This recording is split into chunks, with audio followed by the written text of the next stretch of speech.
Hello people of the internet, it is I, Soulrack Dragon here, back with more Fate Stay Night Remaster, where we are going to be resuming Heaven's Feel. Last time we went into the midst of day 4, and because Kotomine is a bit of a windbag, just rambling constantly, we kind of cut it short before day 4 was done. So, hoping beyond all hopes that we can get the rest of day 4 done today, as well as maybe day 5. But first off, if you are watching this on the YouTube, please be sure to like this video, comment if you have anything to say, subscribe to the channel because that shows a great deal of support to me, and you can check the description down below where there are links to my Twitch and Discord where you can join in and maybe catch me live. But I think that is enough said about that, so we will resume from our save point on day 4, where Shiro just finished up the conversation is a word, I guess, but it was more of an exposition dump with Kotomine. I leave the church. Saber appears as soon as I exit, as if she'd been waiting in the shadows. Have you finished your inquiry, Shiro? Yeah, I heard what kind of master my old man was, and about his connection to the Einsburns. The priest also warned me about what I should do next. He's a lot more chatty than he looks. Oh, for sure is he a chatterbox. I feel like I owe him now. Well, the priest was cooperative. Saber blinks a few times in bewilderment. Honestly, it was kind of surprising to me, too. Shiro, are you alright? Did he exact some price from you? Why didn't you call for help if you were in danger, like I said to? I must have been making an odd expression because Saber gets in my face and starts examining me. What did he do to you, Shiro? Your wounds aren't fully healed yet. You know what will happen if you're reckless enough to repeat what happened last night. Saber gets even closer. Show me your injuries, Shiro. It's partly my fault you were hurt. I cannot let you die without repaying that debt. I still haven't helped you even once as a servant. I refuse to let our contract end this way. Saber reaches for my shirt as if to tear it off. But rather than coming off as frightening, she's... I couldn't hold the laughter in. Saber's hand stops. Her look of worry becomes a glare as she realizes what I'm thinking. It's poor taste to laugh at someone else's discomfort. Even her indignation is amusing and my cheeks start burning. Sorry, you look so anxious about it. It surprised me. It's just a happy accident. A dumb mistake of mine. A happy accident? I expect you to explain. Saber looks increasingly offended. She'd be right at home on the disciplinary committee at school. I know she's sincerely giving me what for, but it was so sincere that I got a glimpse beneath her usual veneer. Hey, why are you grinning? Do you find my misunderstanding that amusing? Sorry, I'm happy to hear it, honest. You seem more upbeat than usual. I believe my condition is entirely normal, though. What of it? That's not what I meant. It's like I saw who you really are for the first time. I'm glad you're actually a girl. Oh, Shiro, do not get on this tangent again, my man. Do not. Ugh. Saber flinches and takes a step back. What are you talking about? A servant's gender is immaterial. We exist only to defeat enemies. It's troubling you'd be so pleased by such a fact. I'm not sure if Saber is angry or exasperated, but she's giving me a withering look. Strangely, it doesn't bother me, and I just keep grinning. Though she's a servant, beneath it all, she's still also human. I don't know what the others are like, but she's the one I'm contracted with. She isn't just a familiar fighting my battles. She said that she hasn't helped me yet. I recall how she saved me from Lancer and how she tried to buy me time to get away from Berserker. She's saved my life twice over and she still thinks she hasn't helped me. Can't tell if you're a busybody or a perfectionist. I think perfectionist. Why are you looking at me like that? You may be my master, but I won't tolerate mockery. Take care what you say next. Fine, fine, don't be mad. I'm just saying that I'm glad you're the servant I made a contract with. What do you mean? I merely answered your summons. I didn't make a contract with you by choice. Are you not the one who chose me? Only by coincidence. It's too bad. I wish I could have reached out to you like I meant it. I extend my right hand to her. It's something I still haven't done yet. I have to make her a promise that I should have done from the beginning. I know it's overdue, but this is the only way I know how to do it. Saber wordlessly walks over to me and grasps my hand without hesitation. Her fingers are thin. I feel the firm touch of someone other than myself. Will you fight with me? I need your help, Saber. My oath has not changed. I was summoned to be your sword. And I will require your aid as well. I will borrow your power to obtain the Holy Grail. If you trust me, then I will show you power worthy of that faith. Through her handshake, I feel her warmth. ... Whatever unease I've harbored is erased without a trace. It's been half a day since that night when this all started. For the first time, I finally feel like I have a true ally at my side.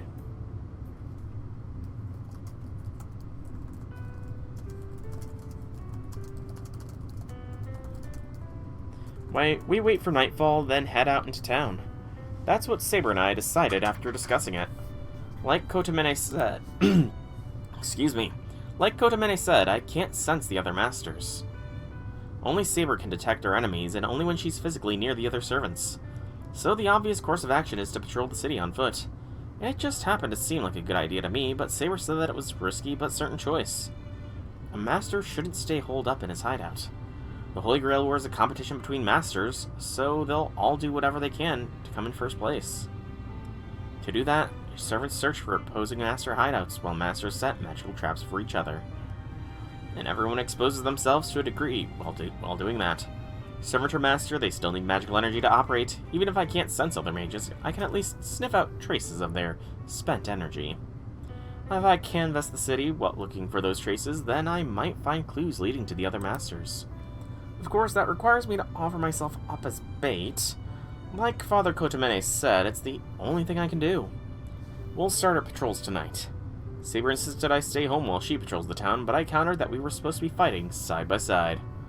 After a long and fruitless argument...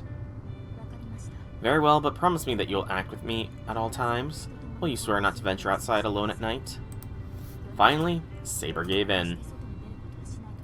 Wearing her down, Shiro. Wearing her down. Now then, we've decided on our plan of action, so there are 2 more problems left to address.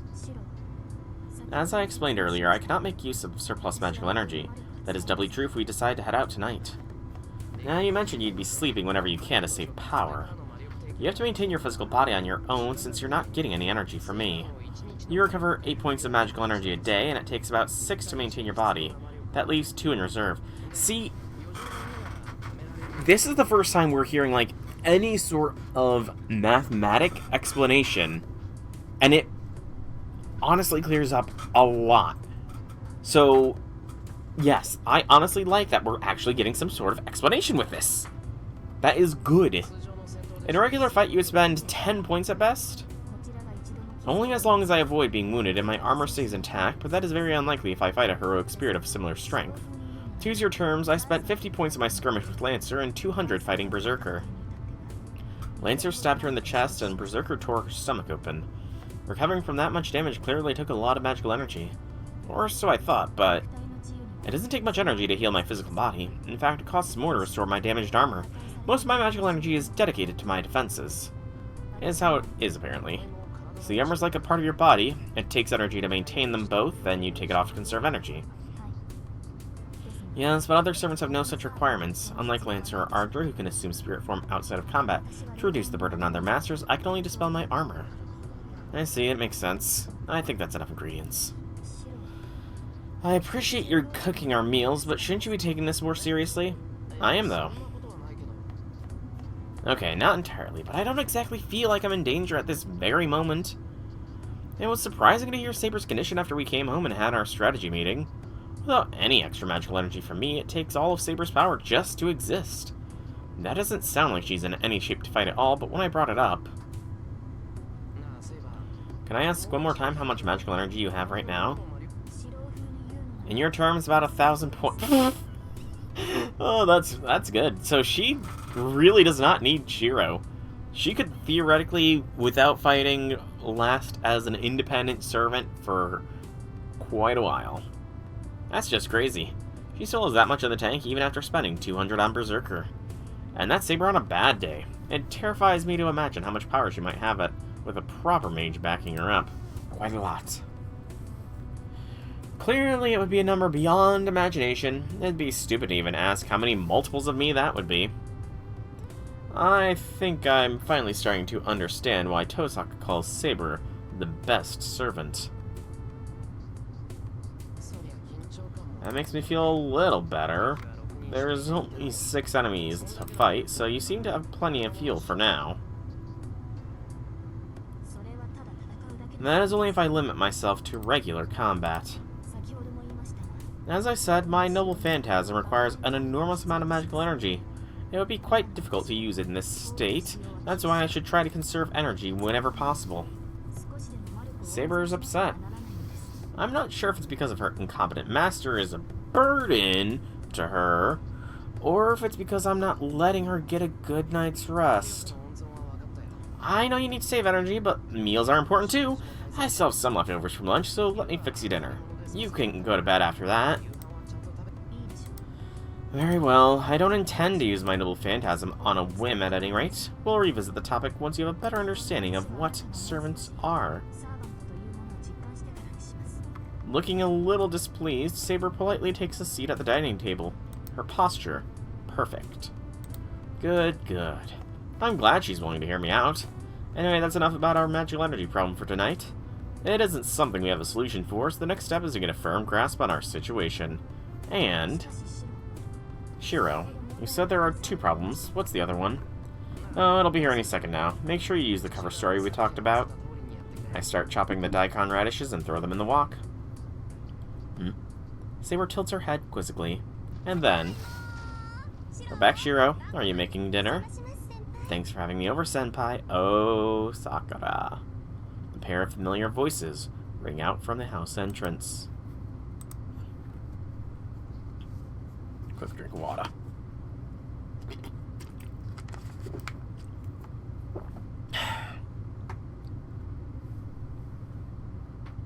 Silence is painful.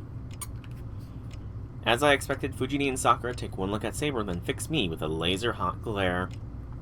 I'd say Taiga's doing the glaring, Sakura's just looking despondent. This is Saber. She'll be staying over starting today. Please be nice. That's all the explanation I give. Nobody objects, which makes the silence feel that much more pointed. They don't even drink the tea to avoid making a sipping sound, leaving the hot tea to go cold. But we'll never get anywhere at this rate, right? I'll just need to screw up my courage and press on.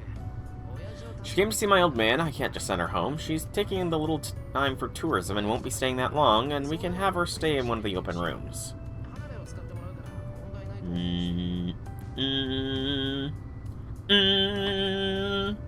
The quiet stretches on. By the way, I can understand Fujini and Sakura's reaction, but why does Saber look so surprised? Well, if she knows Kiritsugu, then we'll just have to let her say. He did mention he had some relatives abroad. Miss Saber looks well-behaved, so I guess I can't say no. Miss Fujimura, you mean... Sorry, I know how you feel, Sakura, but this is Kiritsugu's house. She came from abroad looking for her relatives, so it would be a shame for it would shame the reputation of Japanese hospitality if we turned her away. Plus, it's dangerous outside lately, so you can't kick out such an adorable girl. That's true. Do you agree, Senpai? Yeah, I do.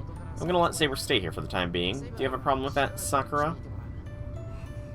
No, I think you should let your acquaintances stay over, but... Saber? Yeah, her name sounds kind of strange, but I guarantee she's good people. She might act a little weird because she isn't used to Japan yet, but I'd appreciate if you'd help her out. Alright, if you say so, Senpai. Yeah, just casually throw out her class name. Don't even try and come up with an alias or anything. You know, just be dumb. Why not? Sakura nods meekly, not meeting Saber's eyes. Does she not like Saber because she's a foreigner? Shiro, you can't say that kind of stuff! Anyway, it's time for dinner. I put a lot of effort into dinner to make up for lunch, and because it's Saber's normal welcome meal. The meal begins with tuna tataki salad and fried chicken with a mild spicy scallion sauce. followed by a somewhat standard main course of beef and potato stew, accompanied by an assortment of deep-fried tempura featuring fluffy shrimp. It's definitely a splurge without any clear program to the menu, but it seems poorly received by both the guest of honor and my apprentice. What's up with this tempura? It isn't just soft and yummy on the inside. I think you might have just changed my whole outlook on shrimp, Shiro. Well, on the other hand, Fujini enjoys the meal enough for the four of us. Thanks to her good humor, dinner ends without incident. I even got to see Fujini offer Saber some of her own food, which isn't common at all. She seems to have taken a shine to our taciturn house guest, which is something I ought to have seen coming. Fujini leads Saber off to prep her bedroom in the guest house. Sakura and I stay behind to clean up after dinner. We divide the tasks as usual. I'll do the dishes, Sakura. Would you mind cleaning up the table? And don't throw the frying oil away just yet. Cover it and put it in the back. Do you need help? It's heavy. Oh, I can carry it. I'm stronger than I look, you know. She picks up the pot with a small huff of exertion. She can pull a bowstring after all, so I shouldn't have worried. Though there's more to archery than pulling a bowstring. I wash the dishes to the sound of splashing water. Then, Senpai, we're short a few towels. We're out of paper towels too, and some of the dishes aren't in their usual place. Let's see. You're right, I wonder if a thief got in. I doubt there are any burglars who only take kitchen rags. Right, what kind of thief does that? Dishes are not in the proper place. I don't know. Saber may have taken a midnight snack or something. An empty paper towel roll, several missing kitchen towels. Finally, the dots connect in my head. All right, Tosaka. Oh, right, she was saving his life. Oh, that's the wrong thing to say, Shiro. That's the wrong thing to say. I slapped my fist into my palm in realization. She took care of me after I collapsed during the berserker fight. Must have used whatever linens were on hand to treat me. By Tosaka, you mean from school? Yeah, she stopped by the other day. I was stupid and got myself hurt. She was passing by and was kind enough to give me first aid. She really is the gracious star student of our school, huh? Of course I didn't mean the last half of that at all. Whatever fantasies I had of her died last night. To my deep regret, Rin Tosaka, the star student and idol of my high school life, was wiped away yesterday. Damn it. Oh, Shiro, don't sound so regretful, you know? Don't be so regretful. In another life, you could be with her. Why? Why was she here? It's a little strange. She has nothing to do with us. Not me or you, so why? Sakura suddenly glows still, looking downcast. It's so sudden I don't know what to say. She's hugging herself as if she's trying to hold in some anxiety.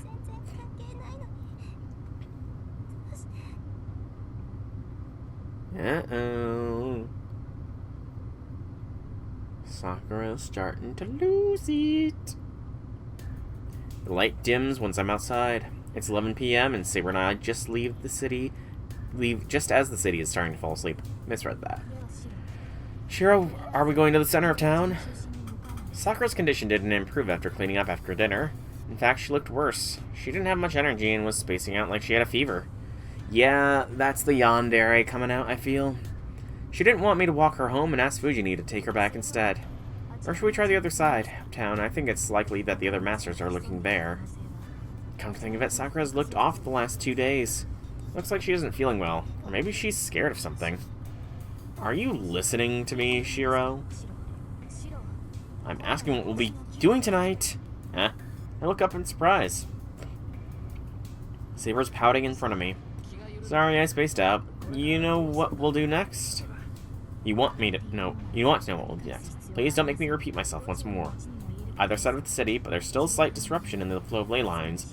There's no doubt that the other masters are active. Depending on our choice tonight, we may be able to defeat one of them. Might suddenly end up fighting a master, huh? But what should we do if we run into that girl again? I thought we can't beat Berserker. I'm ready to do battle. Although I lack a magical energy supply, I will not fall as long as I have all limbs attached. Though we would need to retreat if we fought Ilia's Veil.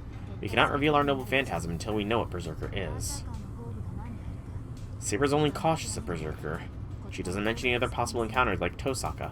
To Saber, Tosaka is just an enemy that needs to be defeated. Excuse me. To me, though, the others need to be stopped but not defeated. Just to be sure we're on the same page, if a master and their servant surrender, stop. I don't want to force... I want to force the other masters to use up their command spells. Are you alright with that? I understand, but what if they don't accept our terms? Then we'll follow the rules of the war. That's what they signed up for when they became masters. We start down a nearby road. Should we troll near Miyama or Shinto across the bridge? Tonight... Okay, save it. I will overwrite this. Okay, yeah, I was a little confused why there was no day 3 save data here, but Heaven's Feel only really begins on day 4. The split point was there. So, and this is an affection choice. I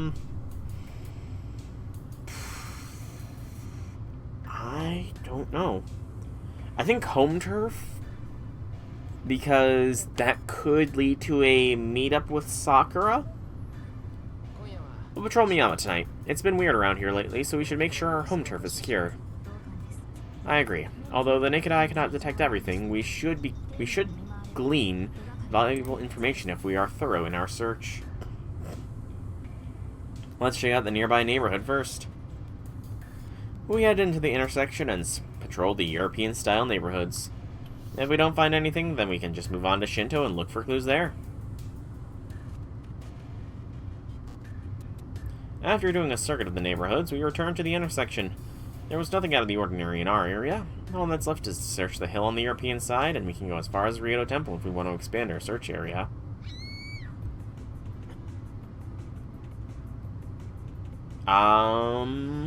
Okay, this is different. Sudden chill runs up my spine. That's... Saber looks in the direction of Shinto. She must have better senses than me. Whatever I sensed is fading, but it was unmistakably a scream accompanied by a strong wave of magical energy. I knew it. It's the entire reason we're looking around outside. But why won't my brain work? I told myself I was ready to fight. Any hesitation disappears from the moment I risk my life. But now my body won't listen to my brain. It's too soon. I never expected we'd hit the mark on the first day. So I can't move. I may be used to being attacked, but I'm not used to going on the attack. I'm such an idiot. I keep saying I was ready to die, but I never thought about killing anyone else. The scream stopped. The presence we sensed is fading. I don't know what just happened, but I doubt we'll be able to help whoever was attacked. Ooh. That's not gonna sit well with Shiro. Then it passes. My frozen brain and paralyzed limbs move again. The fear of watching someone die drives away the fear of an imminent battle of life and death. I'm sorry, Saber. I break into a sprint, apologizing for my own spinelessness. I dash toward the source of the scream in the battle that left such an ominous magical energy. I'm not ready. My legs are shaking, even as I run. That's the correct response. If I lack the will to fight, to want the Holy Grail for myself, then the fear will inevitably come for me. What the hell are you doing, you dumbass? That's right. If I had reason to fight, then I should have embraced it first. If Shiro Emiya is facing those armed with wishes for the Holy Grail, then he needs to confront and erase this fear with the wish to stop the fighting. I make a straight dash for the park without looking back. The leaking magical energy is huge and incredibly repulsive. It's like an oil spill in the middle of a clear stream. Even I can sense the power as dense as this. Hey, Janice, welcome to the stream. Happy things. Still on day 4, by the way. Saber halts. Her eyes grasp the situation faster than I can. I tremble. The feeling in my frenzied mind can only be described as revulsion and terror. I thought for a moment there I was hearing like a panting sound beyond the music. It was like seeing a vampire out of folk tales. A black-clad woman has her mouth on the neck of an unconscious woman, biting, sucking. Drops of fresh red blood fall from her lips. It was eating a person. It don't mean that it was chewing on the flesh. The woman in black was sucking on the person's entire being, her victim's mind and memories. The victim doesn't even twitch. It's as if the woman getting life sucked out of her by the mimic has been turned into a living doll. I can't come up with any words. I'm not surprised that a vampire-like thing is a servant. There's an unmistakably human figure watching the woman in black from behind. Well, if it isn't Emiya. I'm amazed your bumbling has gotten you this far. Okay, so just by the very nature of how the timelines work, there is a very damn good chance that in Fate and in UB-Dub, this woman dies. Because Shiro is not on patrol the night after the Berserker confrontation. In fact, I'm gonna confirm that. Oh, that was a good choice for Saber. Yep, so... this looks to be... yeah, it's been a while for Shinji. Yeah, so in Fate and UB-Dubs, this woman probably is dead. Wow. Man, because Shiro wanted to play house in those two routes, an innocent woman dies. For shame, Shiro. For shame. You. My head grinds to a halt. I can't figure out what's happening. I can't make a clear decision. What is he doing here? What's that book in his hand? How can he laugh when someone's dying? How is this absurd situation happening in front of me? But here's the real question. Will Shiro still be an idiot and think Shinji is not a bad guy after seeing this? Because we all know how naive Shiro can be.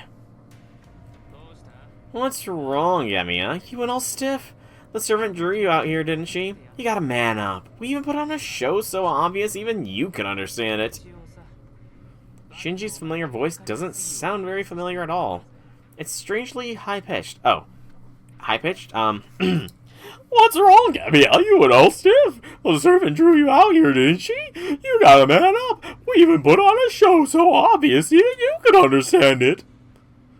Good lord, that was I do not think I can do a high-pitched voice like that. That sounded like a clown voice. He said high-pitched voice, so...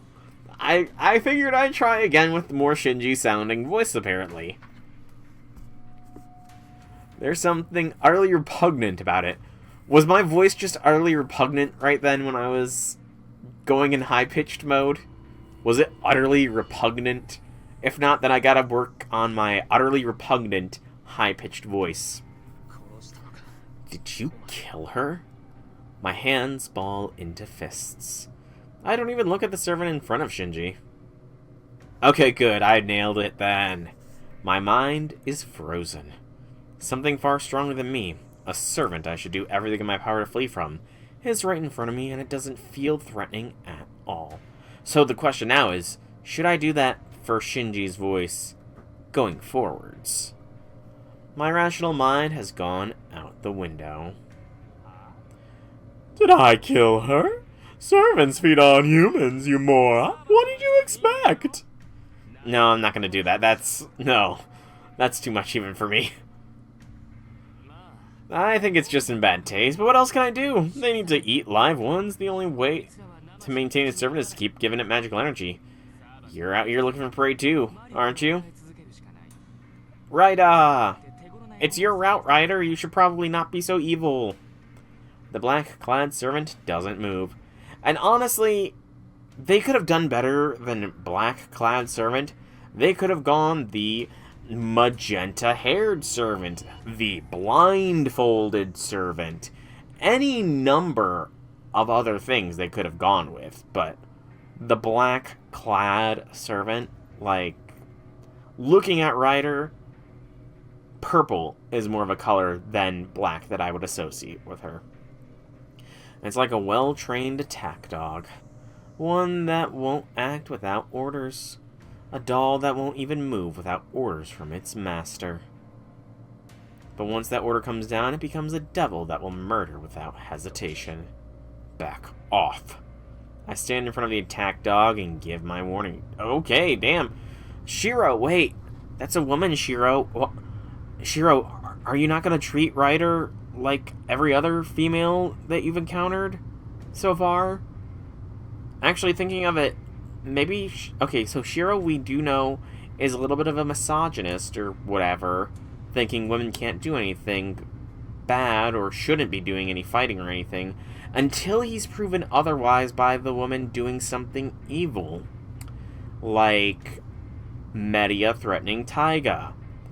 Medusa murking people.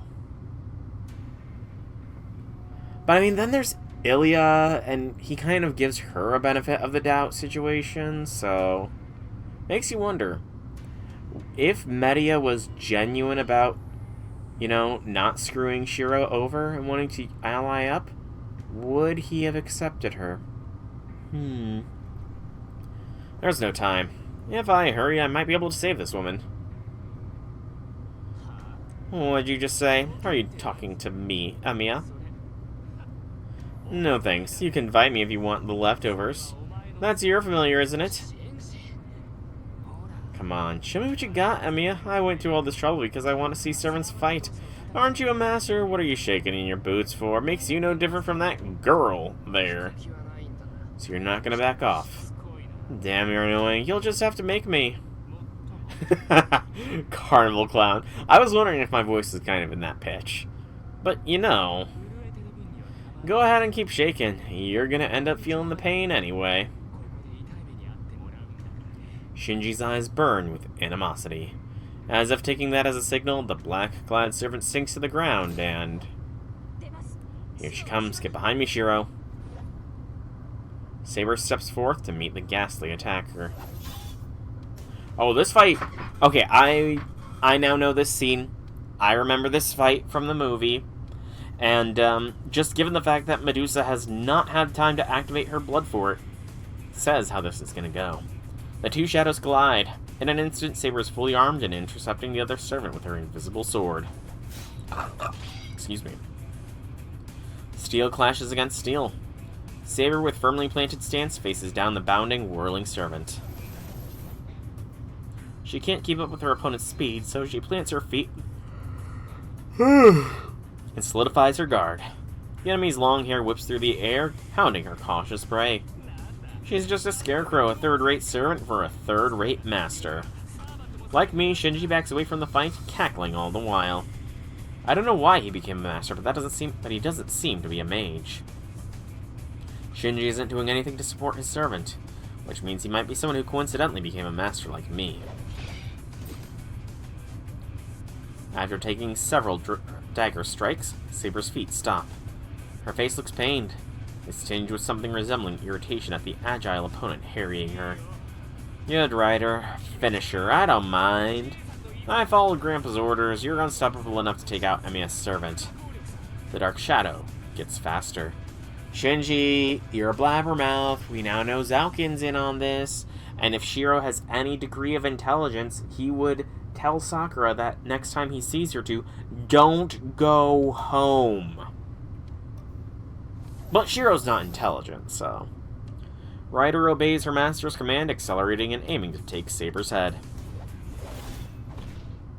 But as she begins her strike, the shadows cut down the middle. That blood spatter even kind of looked like a flower. The fight was decided in an instant. Saber's sword finds Ryder's body, sending the servant streaking through the air. Wow, that's quite the hit for Saber's blade. So, Ryder is no longer the black-clad servant, huh? She's now the sky-clad servant if she's streaking through the air. It's as magnificent as sending a sandbag flying with a bat. That feels like a Smash Bros. Reference. The batter in this case is Saber, while the sandbag is Ryder. Ha! The tension in the air changes. Shinji stares at the wounded Ryder in shock. No way. Love the smug look that was briefly there. Astonished, I watch as Saber lowers her sword with a bored expression. Oh, what the fuck? What's wrong with you? He's giving her an earful. Shinji runs over to Ryder and screams at her. She's sprawled on the ground, her belly cut open. Who gave you permission to die? I can't believe you. This is insubordination. How can you use Emiya's servant despite having me as your master? Ryder does her best to rise out of the pool of blood. But she can't stand. She's taken a critical wound. Even if she's a servant, she won't survive long unless she gets treated soon. Damn it, stand up and fight, you walking corpse. You're not even alive, so who cares if you get injured? God damn it, what the fuck are you just sitting there for? You're making me look like a loser! Shinji verbally abuses Ryder. Saber does not approve. Blame yourself before you blame Ryder. No matter how excellent a heroic spirit is, she cannot display her true worth without a worthy master. I said stand up. You idiot. It's your job to protect your master. If you can't win, at least be a meat shield. That's futile. Even if you use a command spell, you won't be able to heal Ryder. And if you force it on her while she's near death, she still will be unable to protect you. This is the end, Master of Ryder. As much as it pains me to say it, my master offers you a chance to surrender. Will you forfeit your command spells and admit defeat?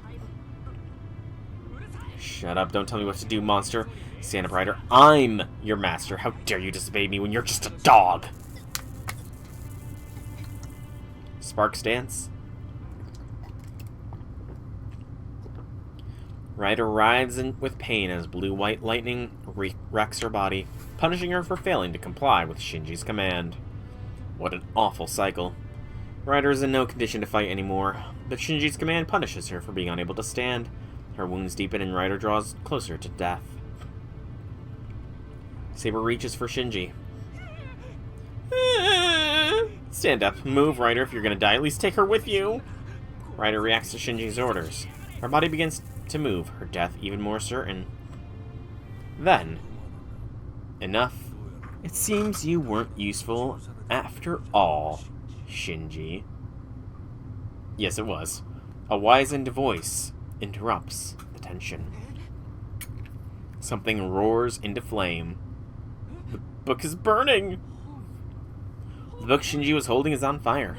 Why, damn it, stop. Go on, why is this damn thing burning? He tries to smother it, but it's too late. The book burns to ash in the same instant. Ryder disappears without a trace.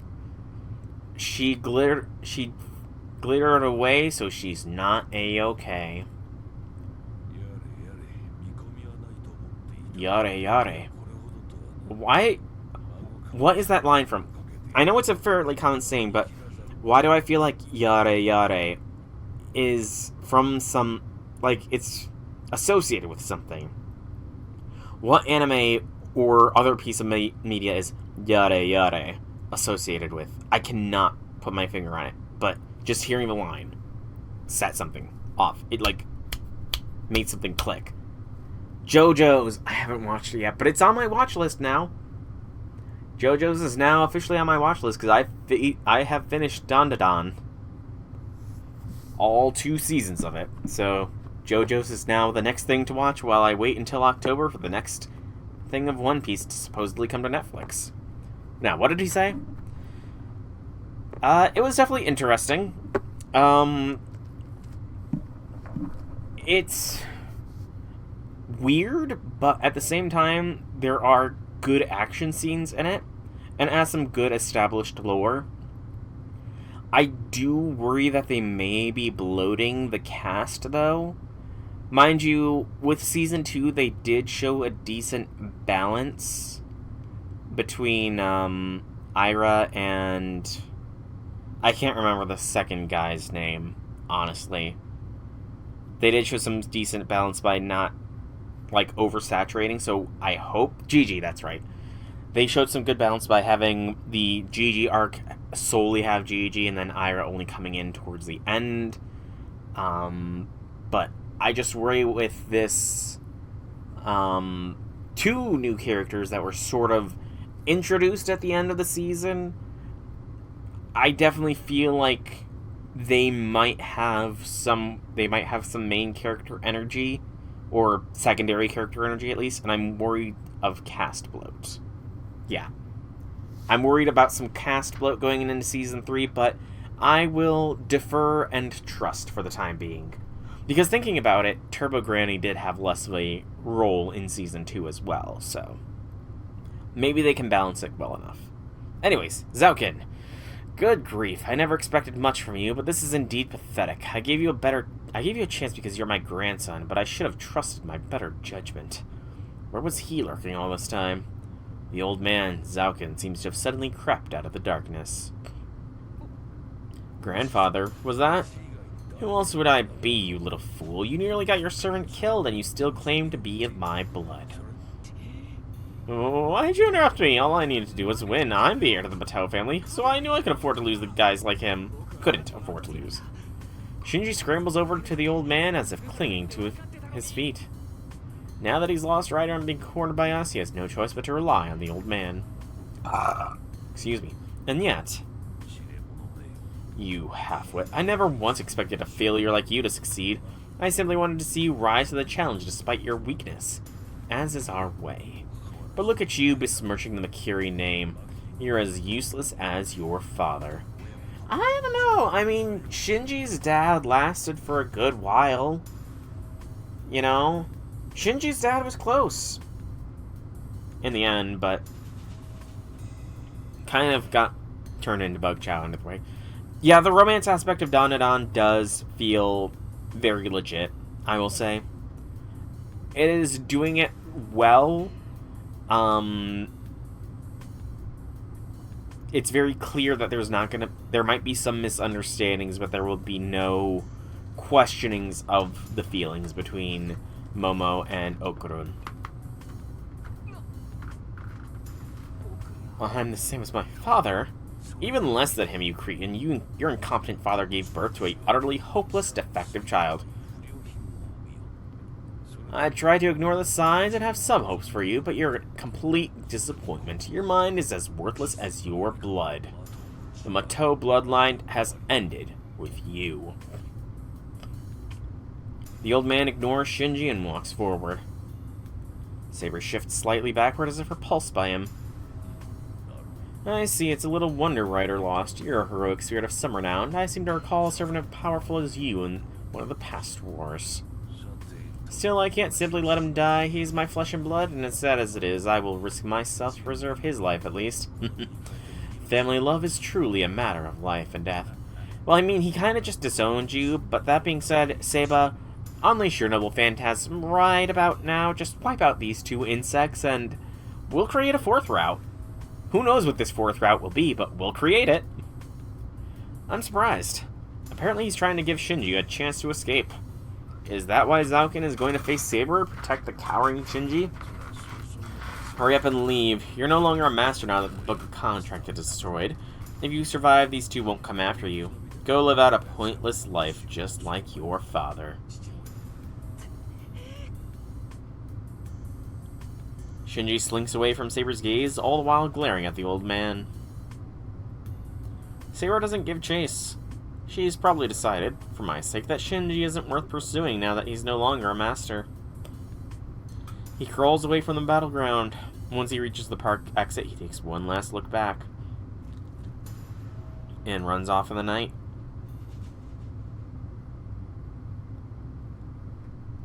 Shinji slinks away like a slinky that bounces on the stair steps. To be fair, slinkies don't always slink. Trust me, I had a lot of slinkies when I was a kid, and they did not always slink. Somehow they always got messed up. I feel my stomach turn sour. There's a smell of rotten meat coming from somewhere.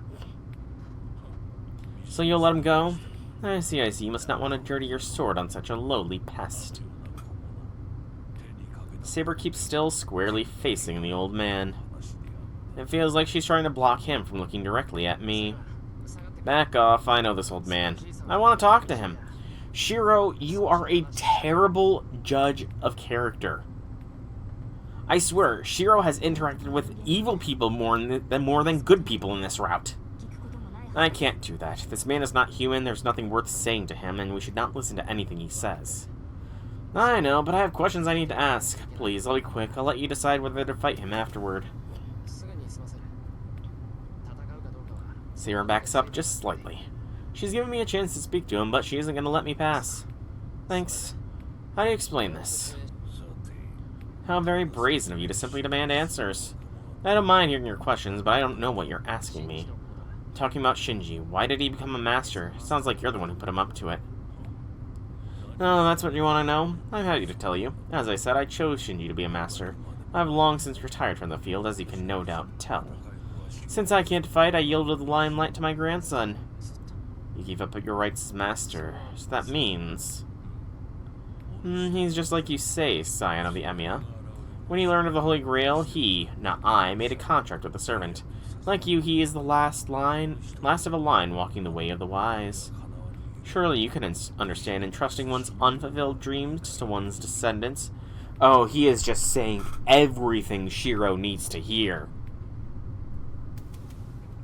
So what? As a rule, only mages become masters. Is the old man saying Shinji studied magecraft as a failing tradition? Is the Moto family, are you of magical lineage? You didn't know? Both the Tosaka and Moto families have deep roots in this land. That said, our bloodline fell into decline long ago.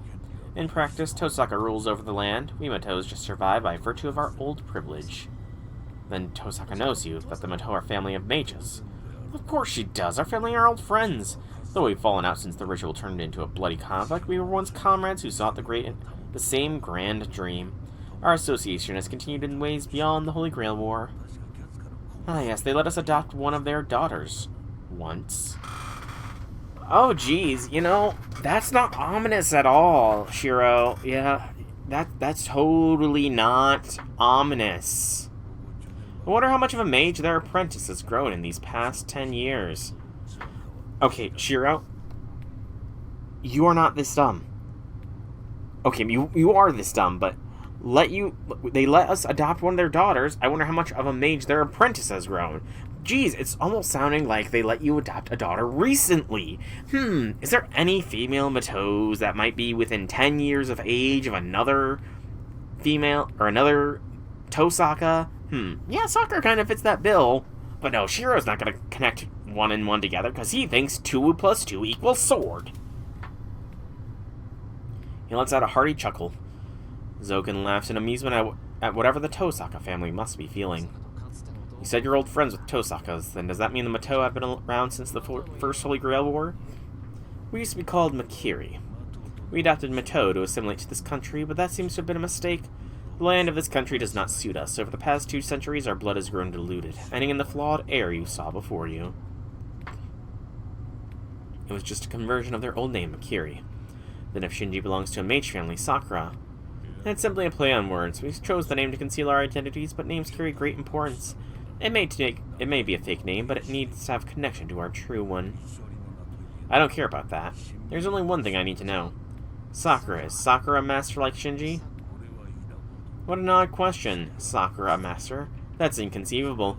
It seems your father didn't give you a proper education. Inconceivable. She doesn't have the talent to be a mage? The problem is more fundamental than that. Mage lineages are essentially unilineal. Except to the greatest of families, the secrets are never taught to anyone but other than the appointed heir. That's doubly so for siblings. There's no need for 2 heirs. If the Moto hadn't declined, we might have been able to adopt someone. But we don't have any magic circuits to pass on to begin with. And Sakura is... Shinji is the master, so the conclusion is obvious. His sibling not even chosen as the heir would not be inducted into our arts. He is not denying this accusation.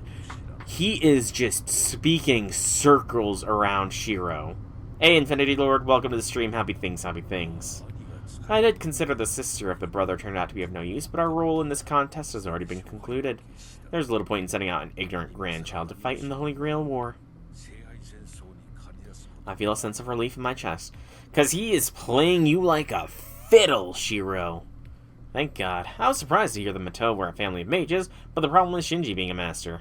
Still, I can rest easy knowing Sakura won't be involved in any death matches. Cause I'm an idiot, and my name is Shiro Emiya. You said you're done with this battle, so Shinji won't fight anymore, you're retired, and Sakura has nothing to do with the Holy Grail War. Yes, but I can't guarantee Shinji will agree. That boy is obsessed with being a mage. I would not... I'm not gonna say that Zouken is playing with him like a sword, because that has some uncomfortable connotations. To our shame, the Moto blood is thin since we settled in this land. The sad display you just saw was our final heir.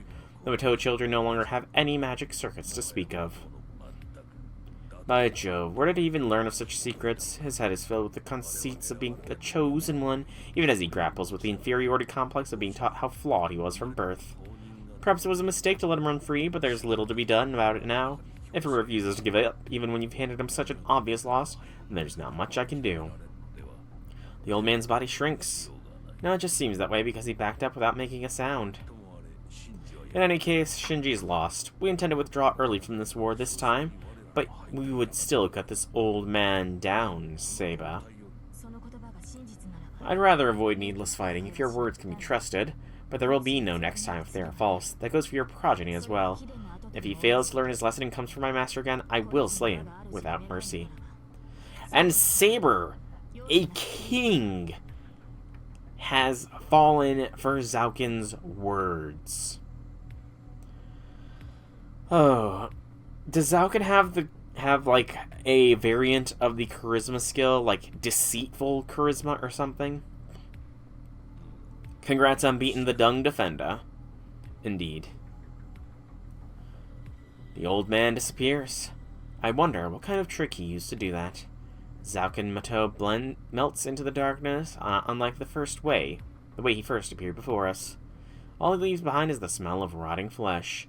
I pick up the falling woman, fighting down the sense of disgust within my chest.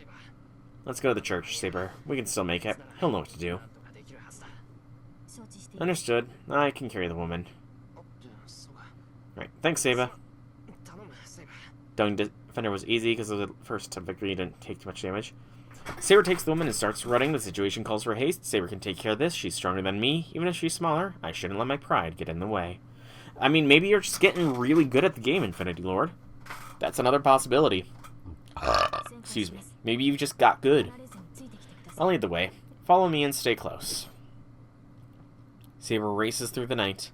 I run as fast as I can, trying not to get left behind.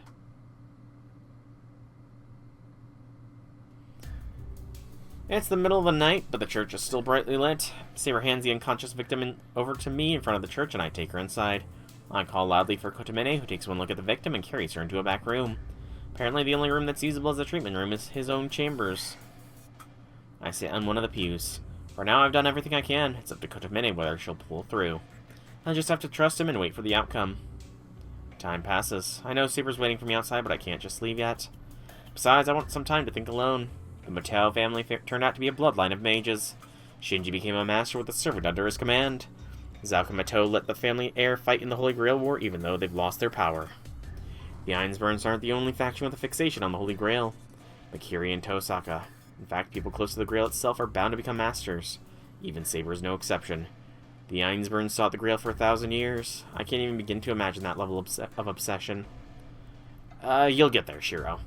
There are things that require the Holy Grail's power to save or be healed. My old man defied the Grail and chose to destroy it instead. Can I see this through to the end and with the same conviction? Community college? That's always a good trip. Gives you a brief idea of what to expect in the future. Do I really have the right to fight in the same war as the Ainsburns and Makiri, who have been chasing their goal for hundreds of years? Must say, I didn't expect you to bring me an injured person the very same day I offered to help you. I look up. Kotomene's expression isn't grim. That must mean the treatment went well. What happened to the woman? I've done what I can. The rest depends on her. If he'd brought her even half an hour later, I would have had to perform the rites of my actual occupation. I see. Sorry and thanks. I'm glad you are awake. I get the feeling he doesn't sleep. What's wrong? Does it pain you so much to express gratitude to me? If anything troubles you, I'll listen. I don't know, I got plenty on my plate right now, and you're the one who keeps adding to it. I'm sick of hearing your long sermons. Our discussion today bothered you. I meant to motivate you, but it seems to only confuse you further. That's quite regrettable. The priest seems rueful, but I can't tell how sincere he is. Please do not, Kotomene, draw me into another super long exposition dump. Oh, what happened? But I'm not going to let this awkward silence win. So, someone I know is a master. I murmur pitifully, unable to keep it to myself. The priest says nothing. He merely nods in acknowledgement. And you defeated him, of course. I saw the short question with a nod of my own. Then there's no need to be sorry. People cannot change their pasts. Please, no surprise lectures from Kotomene. All we can do is affirm our own actions. If you must shoulder your sins, then question your actions. Only you can decide how to face the tragedies of the past. The priest is right again. The problem isn't that Shinji was a master, or that the Mato and Tosaka family are mages, or the Einsteins that are obsessed with the Holy Grail. What matters are the choices I make next. I'm going home. Take care of her. I stand and make to leave the chapel. Just leave, Shiro. Don't turn back if he starts saying anything. Saber's waiting for me outside. Now that I know the one will be alright, I have no reason to stay here. No! Kotomene, no! A moment, Shiro. I mean, allow me to offer a word of advice. Not now. I already said no more lectures. Please. No lecture. It won't take long. I've already gone through the trouble of healing your charge in the middle of the night, so consider this your fee and listen. Can't argue with that. Yes, you can, Jiro. Yes, you can. I reluctantly turn back and stand in front of the priest. I neglected to mention something today. The Einzerns have survived for the last millennia in pursuit of their wish. It's quite a monumental feat, and you were only right to feel daunted by it. This is why I can't deal with this guy. I haven't even said anything yet, but he hits me right where I'm most uncertain. You're so annoying. Are you still going on about that? That's not my point. I'm merely saying you needn't overtly concern yourself with it. It isn't anything extraordinary. It's quite a common circumstance in this war, actually.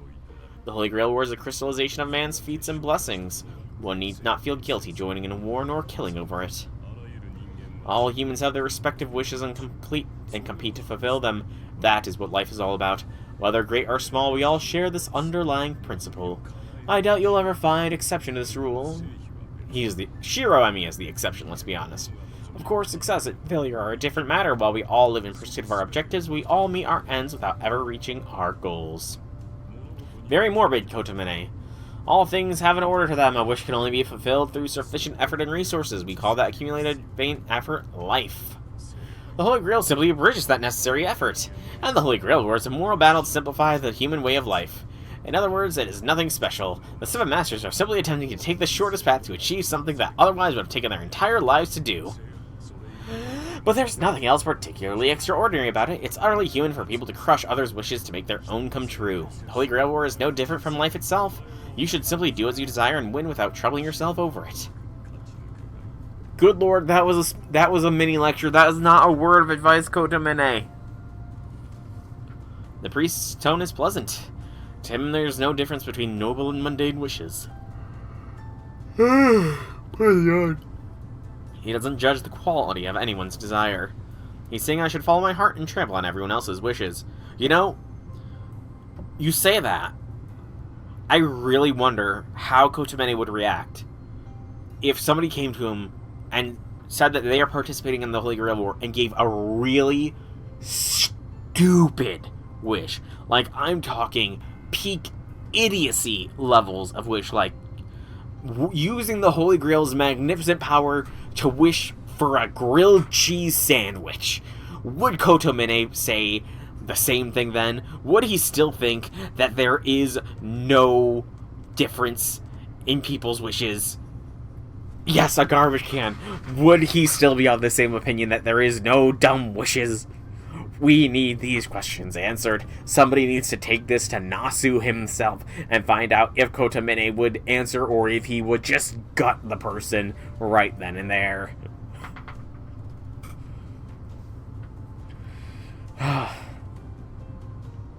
I really do. I kind of wish that we would know how he would react. I'm almost tempted to see if there is like one of those obviously not at all accurate character AIs of Kotomine just to enter that prompt in to see how the AI would react. Because depending on how it reacts would tell me if it is legitimately good or not. I can't tell if he's being sarcastic or not. But what I hear is loud and clear from his serious declaration that even a half-baked master like me can find meaning in this war. I could have brought from Walmart. Adding that stipulation is excellent, Infinity Lord. That is an excellent stipulation to add. Hell must have frozen over if you're worrying about me. No, I simply told you not to worry. After all, I'd be a failure of a priest if I added to my flock's troubles instead of lifting them away. What a piece of work. If Tosaka heard that, she'd say he's always been a failure. I never asked for that. See you around, fake priest. Yes, do fail to learn your lesson and come again. I snort and turn on my heel, marching out the church. It does sound like he is marching. This time I really do leave, announcing it with loud and forceful footsteps. And we are still on day 4, by the way. Saber's waiting for me outside the church. Come to think of it, my daytime visit went exactly like this too. Saber patiently waited for me in the frigid winter night. That must be how master-servant dynamic is meant to be anyway, but she's still here for my sake. I hope I can repay her goodwill. She's gonna be alright. It's all thanks to you, Saber. I require no thanks. You're the one who saved that woman, Shiro. I merely accepted your decision. She gives me a surprisingly kind expression. That's not true. You saved her. I would have never made it in time. Plus, she let Zhaokin get away just to help a victim. If we'd stopped the old man from leaving, there would have been another fight. The woman was in critical condition and wouldn't have made it.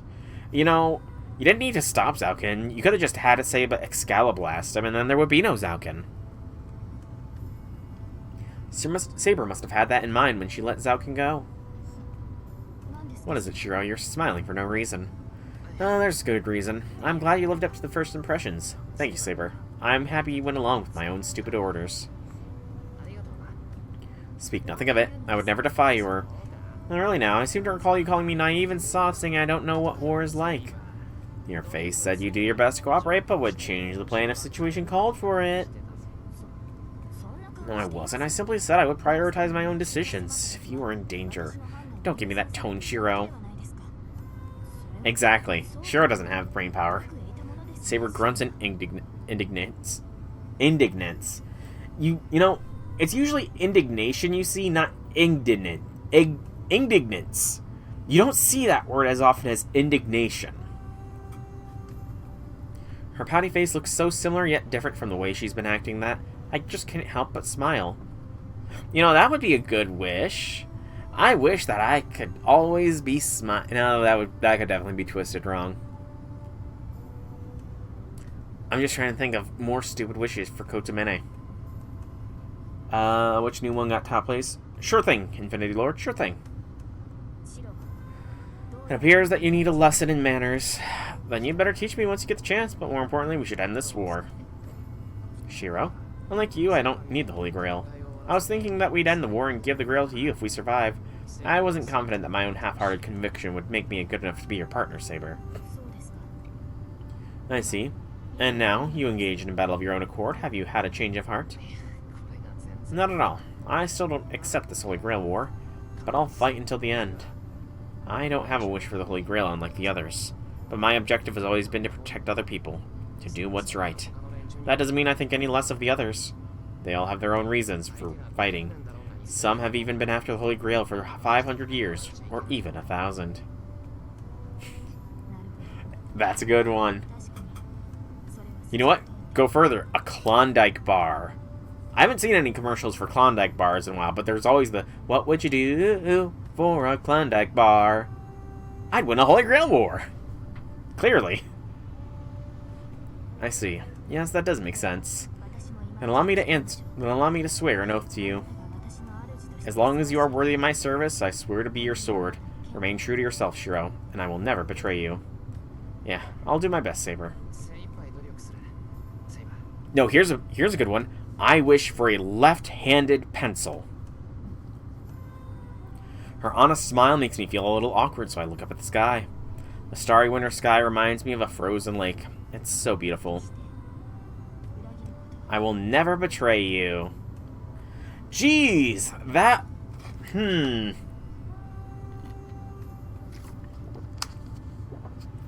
Man, that's not foreshadowing or ominous at all, is it?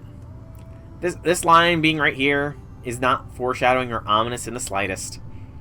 I gaze up at the night sky, so far removed from the surface and from tonight's events. Under the same sky, she made a promise to me that as it was one of the most natural things in the world. I need to do everything I can to live up to that trust, to stay true to the person she thinks I am. At the very least, I hope I can look back on this path one day without any regrets.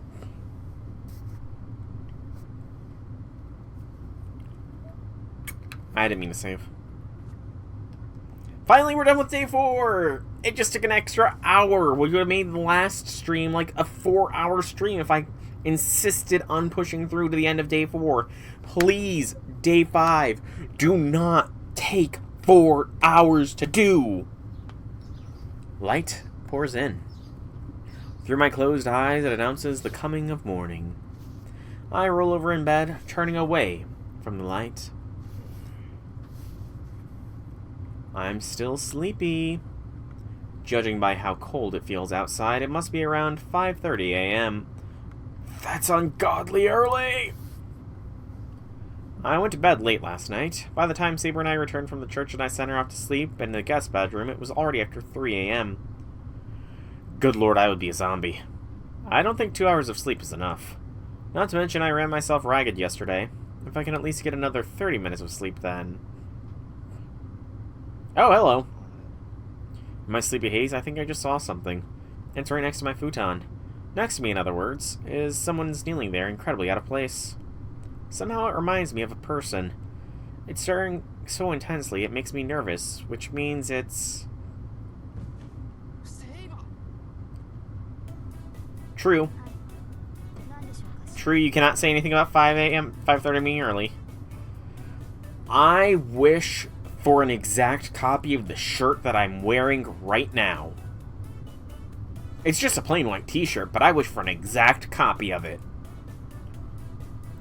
What is it, Shiro? What are you doing in my room? I even gave you a guest room to sleep in last night.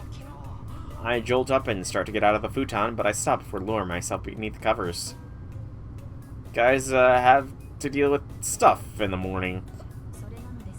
I object. You did show me another room, but it's too far away. It'd be more appropriate for me to remain nearby to protect you. Hold on, just get away from me! I need you to back up, alright? Please, damn it, Saber. If you won't, then I will. You know what? My nose has been feeling a little stuffy lately. I wish for a tissue so I could blow my nose. I start rolling away from her, still wrapping up in my sheets like a spring roll. Saber watches me curiously. Damn it, doesn't she know I'm a healthy young teenager? I get nervous enough when she's close to me, but having her kneel next to me in the first thing in the morning is certain doom for my brain cells. It's an ambush guaranteed to wipe out the brave soldiers in my frontal lobe. Oh, Shiro. We know you don't have any brain cells. Oh, he's a joker. Plus, let's be honest here. Even if Saber has otherworldly attractiveness, that outfit does not elicit any kind of mental imagery. Let's be honest here. Your second nose? You have more than one nose, Janice? Wow. May I continue? You want to stay in my room? Yes, we should rest in the same room so I can be ready to defend you at any moment. This home has an excellent battlefield, but it functions only as an intruder alarm. It'll not protect you during an attack. Saber's correct, of course, but I wish she'd consider my mental fortitude. If she sleeps in the same room as me, then I might lose my sanity before I lose my life to an enemy. Besides, I can't stay with Saber 24/7, so maybe we should draw some boundaries. Oh, I forgot. I have to go to school today. What is wrong, Shiro? You suddenly look pale. I've learned that whenever you make a face like that, you're about to suggest something inadvisable. She's sharp. Her eyes follow me suspiciously, loyalty, oath, nowhere to be seen. There's something I forgot to tell you. You wish for a penny. You know, that's a good wish. That is a good wish. You could throw that penny into a wishing well. And who knows, you might even get a second wish. Take us the opposite of her. Now, how can I convince her to let me go to school by myself? You can't, because based off of the fact you've already rejected Reen, Reen is going to be waiting there at school to kick your ass. And there is not going to be any injured girl for a distraction to attempt to impale Reen through the skull to sort of stop her from trying to kick your ass. Her gaze is painfully unrelenting. While my knife rhythmically chops tofu, Saber sitting in a dignified Saiza position, staring intently at my face. I'm gonna go to school like I usually do. We haven't seen eye to eye since I suggested doing so. She's against it, of course. She says it's too dangerous to let her master go out alone. But I have my own life to worry about. Fujini will get suspicious if I miss class, and I'll never know what's happening outside if I stay cooped up at home. Besides, we might tip off the other masters if Saber goes outside. I think it's wrong going out on my own to scout out the terrain. Masters aren't supposed to fight in public view, right? So it should be safe during the day. As long as I stay in places with lots of people, they won't attack me. She disagrees, saying it wasn't a guarantee of safety. To be honest, I lost my temper at how overprotective she was being and stubbornly insisted on going to school, so that's where we are now. He would probably approve of that kind of wish, And you would be an enemy of humanity for that kind of wish.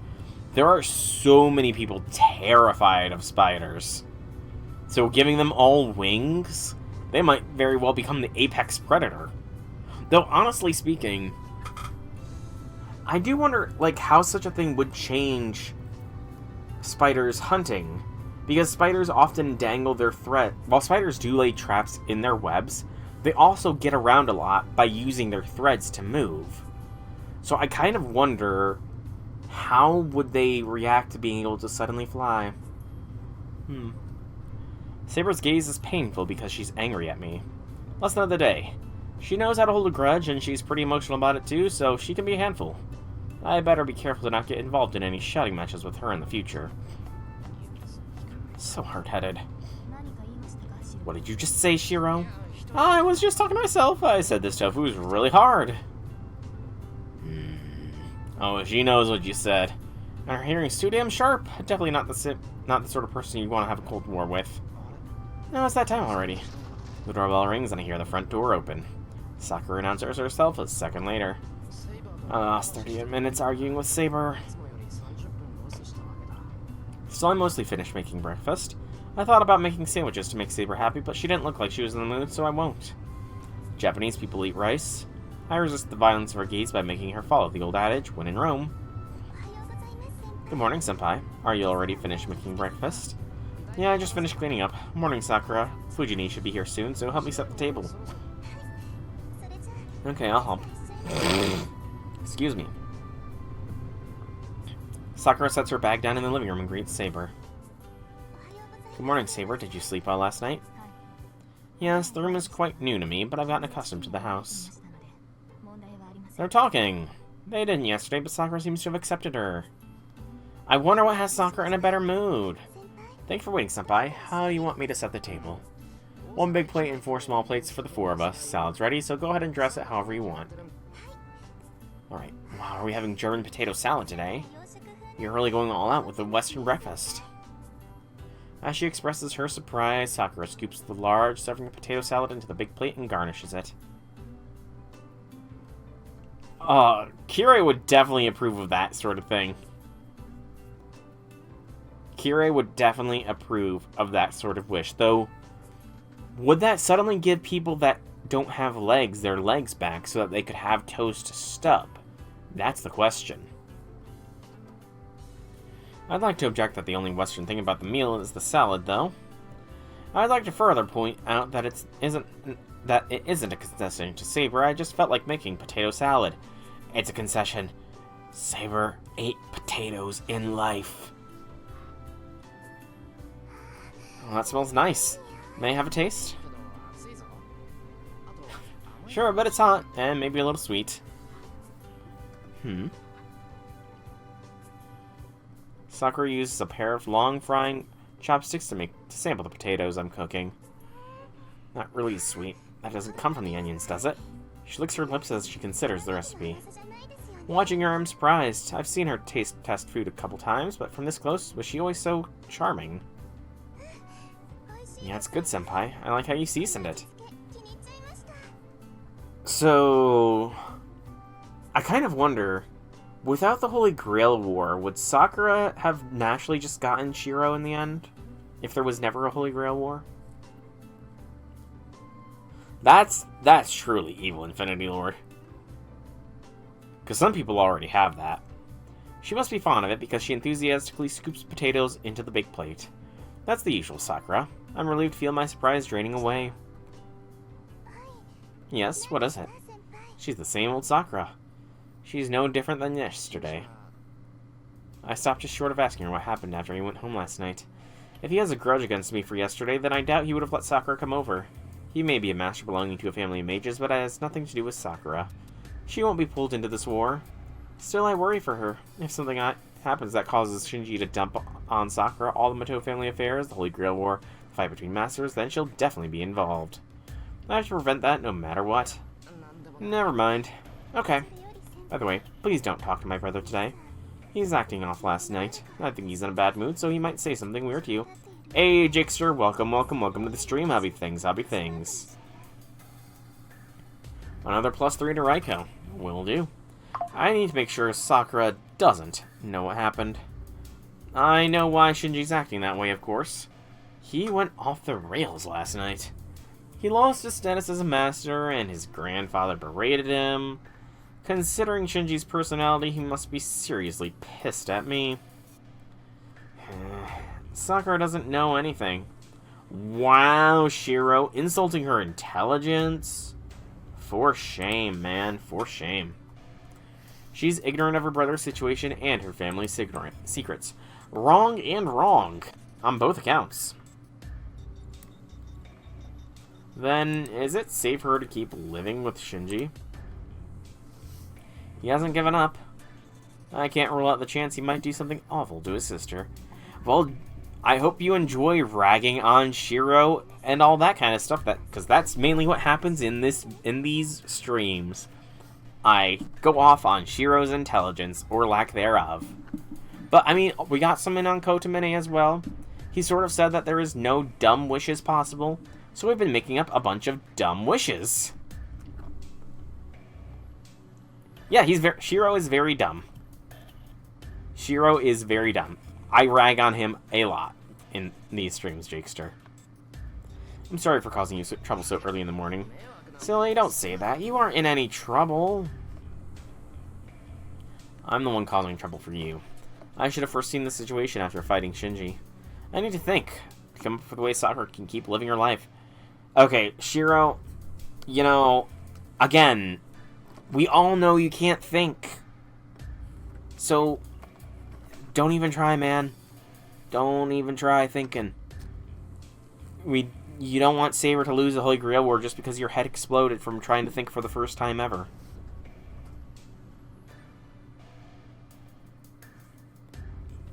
To add on to that, Infinity Lord, you need to be pointing at a specific rock. And it's just like down on the ground out of your reach.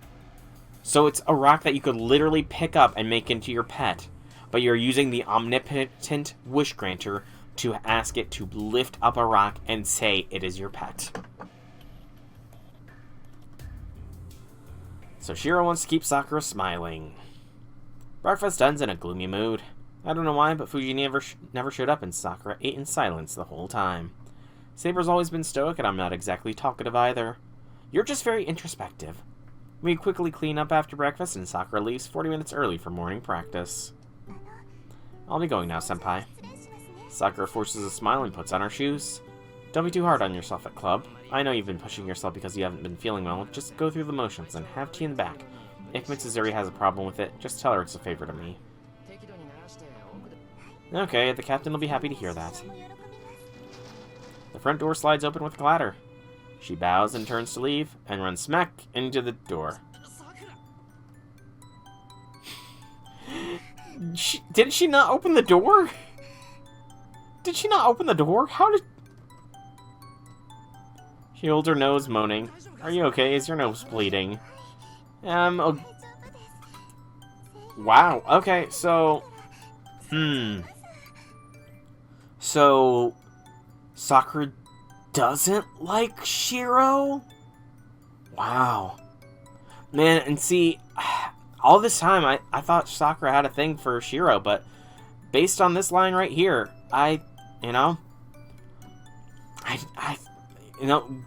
good on her for admitting it to Shiro. Good on her for admitting it, you know? But that's gonna make this route kind of awkward. Because this is the Sakura route, so... Yeah, this is kind of awkward, I think. And she'd die of embarrassment if we saw her get a nosebleed. She accidentally let it slip, and now she's trying to cover for herself. She stands up unsteadily. Surely that accident happened because she wasn't paying attention, right? You sure you're feeling alright? You look like more like you fainted rather than just running into the door. If you're feeling dizzy today, then... That's not what happened. I just wasn't paying attention. I'm so embarrassed. Because you said something. We get it, Sakura. We get it. I'll be going on ahead, senpai. I'll let Miss Fujimura know that breakfast was delicious today. She leaves without further incident, trying to downplay my worries. She does look full of energy. If she's tired, maybe it's mental rather than physical fatigue. Still Shinji to deal with. I can't let things stay like this. I say that, but I don't have any clear solutions. I can't consult Saber about this, nor can I tell Sakura the truth. Fujini's completely out, of course. Damn it, if only there was someone who goes to the same school as me, I could ask for advice who would actually know what the Holy Grail War is.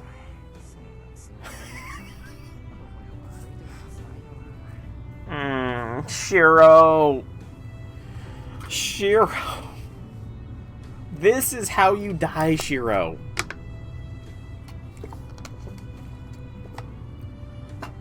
You know, do you think the Holy Grail would... What would the Holy Grail say if we wished for Shiro's intelligence to double? Do you think anything would change? Would it change, or is Shiro's intelligence just 0, so 2 times 0 is still 0? I feel like that might honestly be the most worthless wish of all. Wishing for Shiro Emiya's intelligence to multiply. I go up the stairs, managed to get Saber to stay home while I went to school, but my head was still a little foggy. Hey, look at that! Another person who goes to school that walked right up to you that knows about the Holy Grail War. There she is. Luckily, the one person I can ask about anything suddenly strolls right up to me. Yeah, you.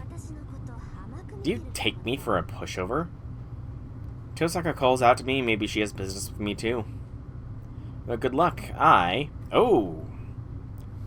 Unexpected. Unexpected decision point here.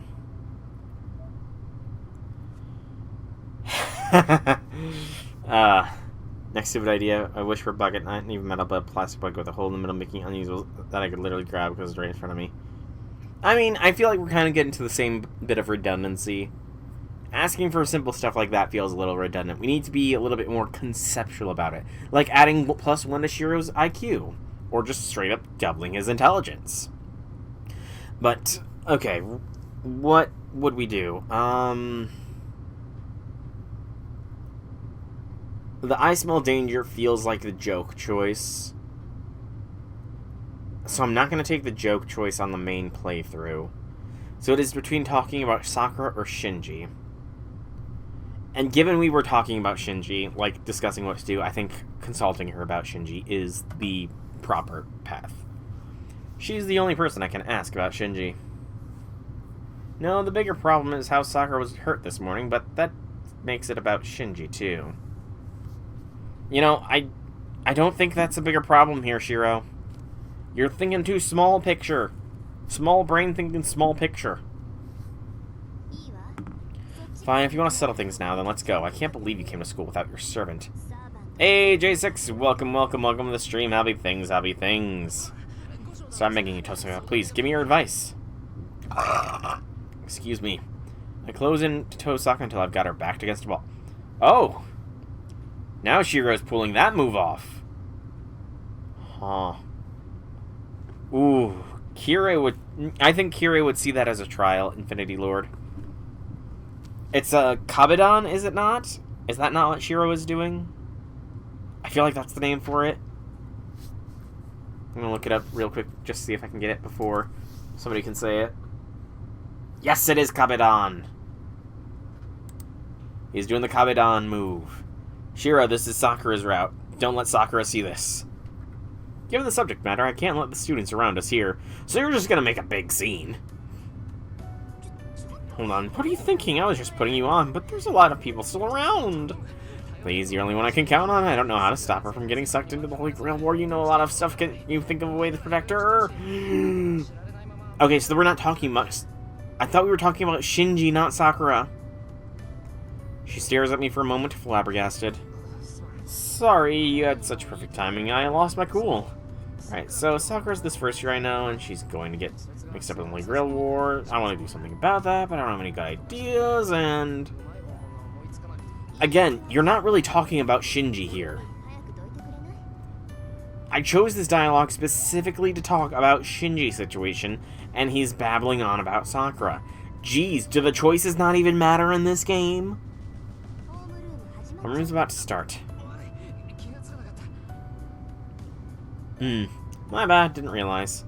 I scramble backwards from Tosaka. Belatedly, I come to my senses when my cheeks go beet red. What was I thinking, cornering her against a wall like that? Sorry, I know it's really pushing it, but hear me out, You need advice, right? Fine, I'll listen. Really, Tosaka?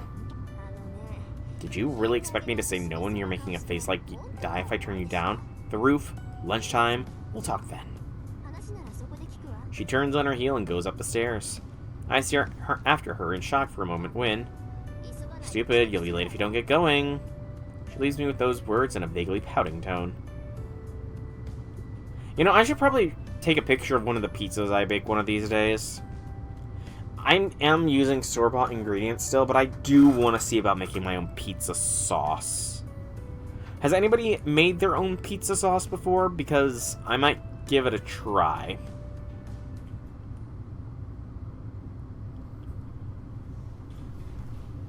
I mean, I have been modifying the pizza sauce I've been using. I've been using store-bought pizza sauce, but I've been adding to it. I've been bringing it to a simmer, and I've been adding some olive oil and some sugar to it to give it a little bit less acidity.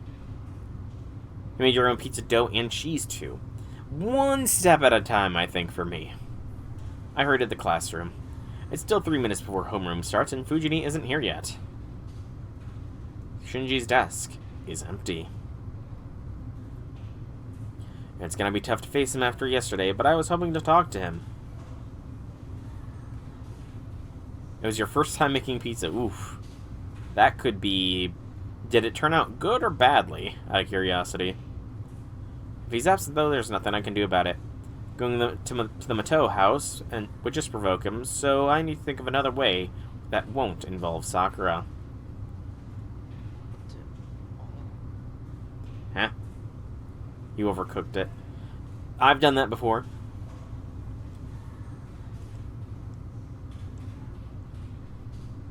It's an interesting meal that you made, J6. I have no idea what most of those words are.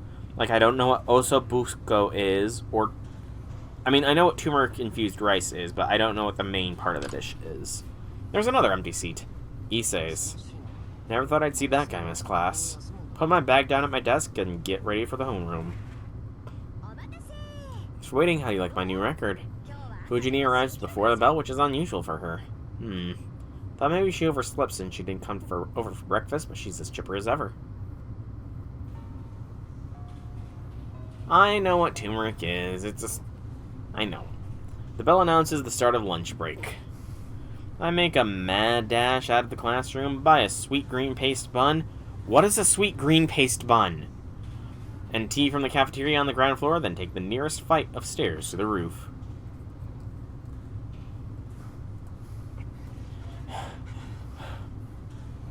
I fight through the flood of students heading down to the first floor. My heart pounds in my chest. A sweet green paste bun. Osobuco is a type of braised veal shank dish from Italy. Veal's good. I do like veal, so that sounds like it could be good, kind of depending on how you season it, for me, I guess. Have you tried going down as far as you can, Infinity Lord? My heart pounds in my chest. In first period, it was fine, but by second, it was going up. Third, it was like I was at a run, and now fourth, the tempo is absolutely frantic. This is where I admit I'm nervous as hell. I'm grateful to Tosaka for giving me her time, but it feels like an afterthought right now. Thinking about it rationally, it's crazy that the Rin Tosaka is meeting up with me for lunch. She's the school idol and an impeccable star student, and, well, the girl I've had a crush on since last year. Calm down, you idiot. You know, Shiro, you can't be contradicting yourself. You said just this morning that your image of Rin Tosaka died yesterday. So you can't go back on your word, man. I try to steady my wild breathing as I run up the stairs. Anyways, this is big. Even for both masters now, she is still Tosaka. So I don't want to be late to our meeting. I'm the one who suggested we meet. It'd be really lame if I wasn't ahead of her, commonly waiting. Heh. However, you're late, Emiya. There are some walls that we plebeians can never overcome, no matter how hard we try. You wanted to talk, I'd rather not stand, so have a seat. She moves into the shadows of the water tower without waiting for me. Right. Even if someone else comes up to the roof, they won't see us there, and it blocks the wind, too. I've never heard of it before. Let's hear the details, then. What's this about the first year Sakura and what happened yesterday? Right, it's a long story, hope it's alright. Try to make it brief. Lunchtime isn't that long. It isn't exactly spacious here, but I'm only getting more nervous sitting this close to her. Now is not the time for that, though. Tosaka's gone out of her way to be here, so I need to tell her about Sakura. I'll keep it simple, then. Sakura Mato is the first year I've known for a while. Her big brother, Shinji Mato, and I go back a long way, too. So to make a long story short, I fought Shinji last night. He was a master. Shinji's a master? Really? Yeah, his grandpa Zauken told me, so I'm sure of that. He said that the Mato family has always been mages. Did you know that, Tosaka? Of course, you're the only mage in town that didn't know about it. But that can't be right. Shinji. He isn't a mage. He lacks even the bare minimum magic crest to be a spellcaster. Zauken said that too. Well, that only means he can't be a mage. I think the conditions to be a master are different. I'm not that different from Shinji. We shouldn't assume that someone can't be a master just because they aren't a mage. Reen, you know well and good that non-mages can be masters. I see, so you beat Shinji? Yeah, Saber beat his servant rider. His command spell book burned up and he isn't a master anymore. But I don't think he's given up yet. Sakura lives at his house, even though things aren't really dangerous right now. Zauken told me that only the chosen heir can inherit the family magecraft. Sakura was raised without knowing anything about that, so she doesn't know what Shinji's been up to. If that stays true, then Sakura should be able to live her life without ever getting involved in the Master's battles. I don't know what Mung Bean is. That's right, so what makes you think Sakura's in danger?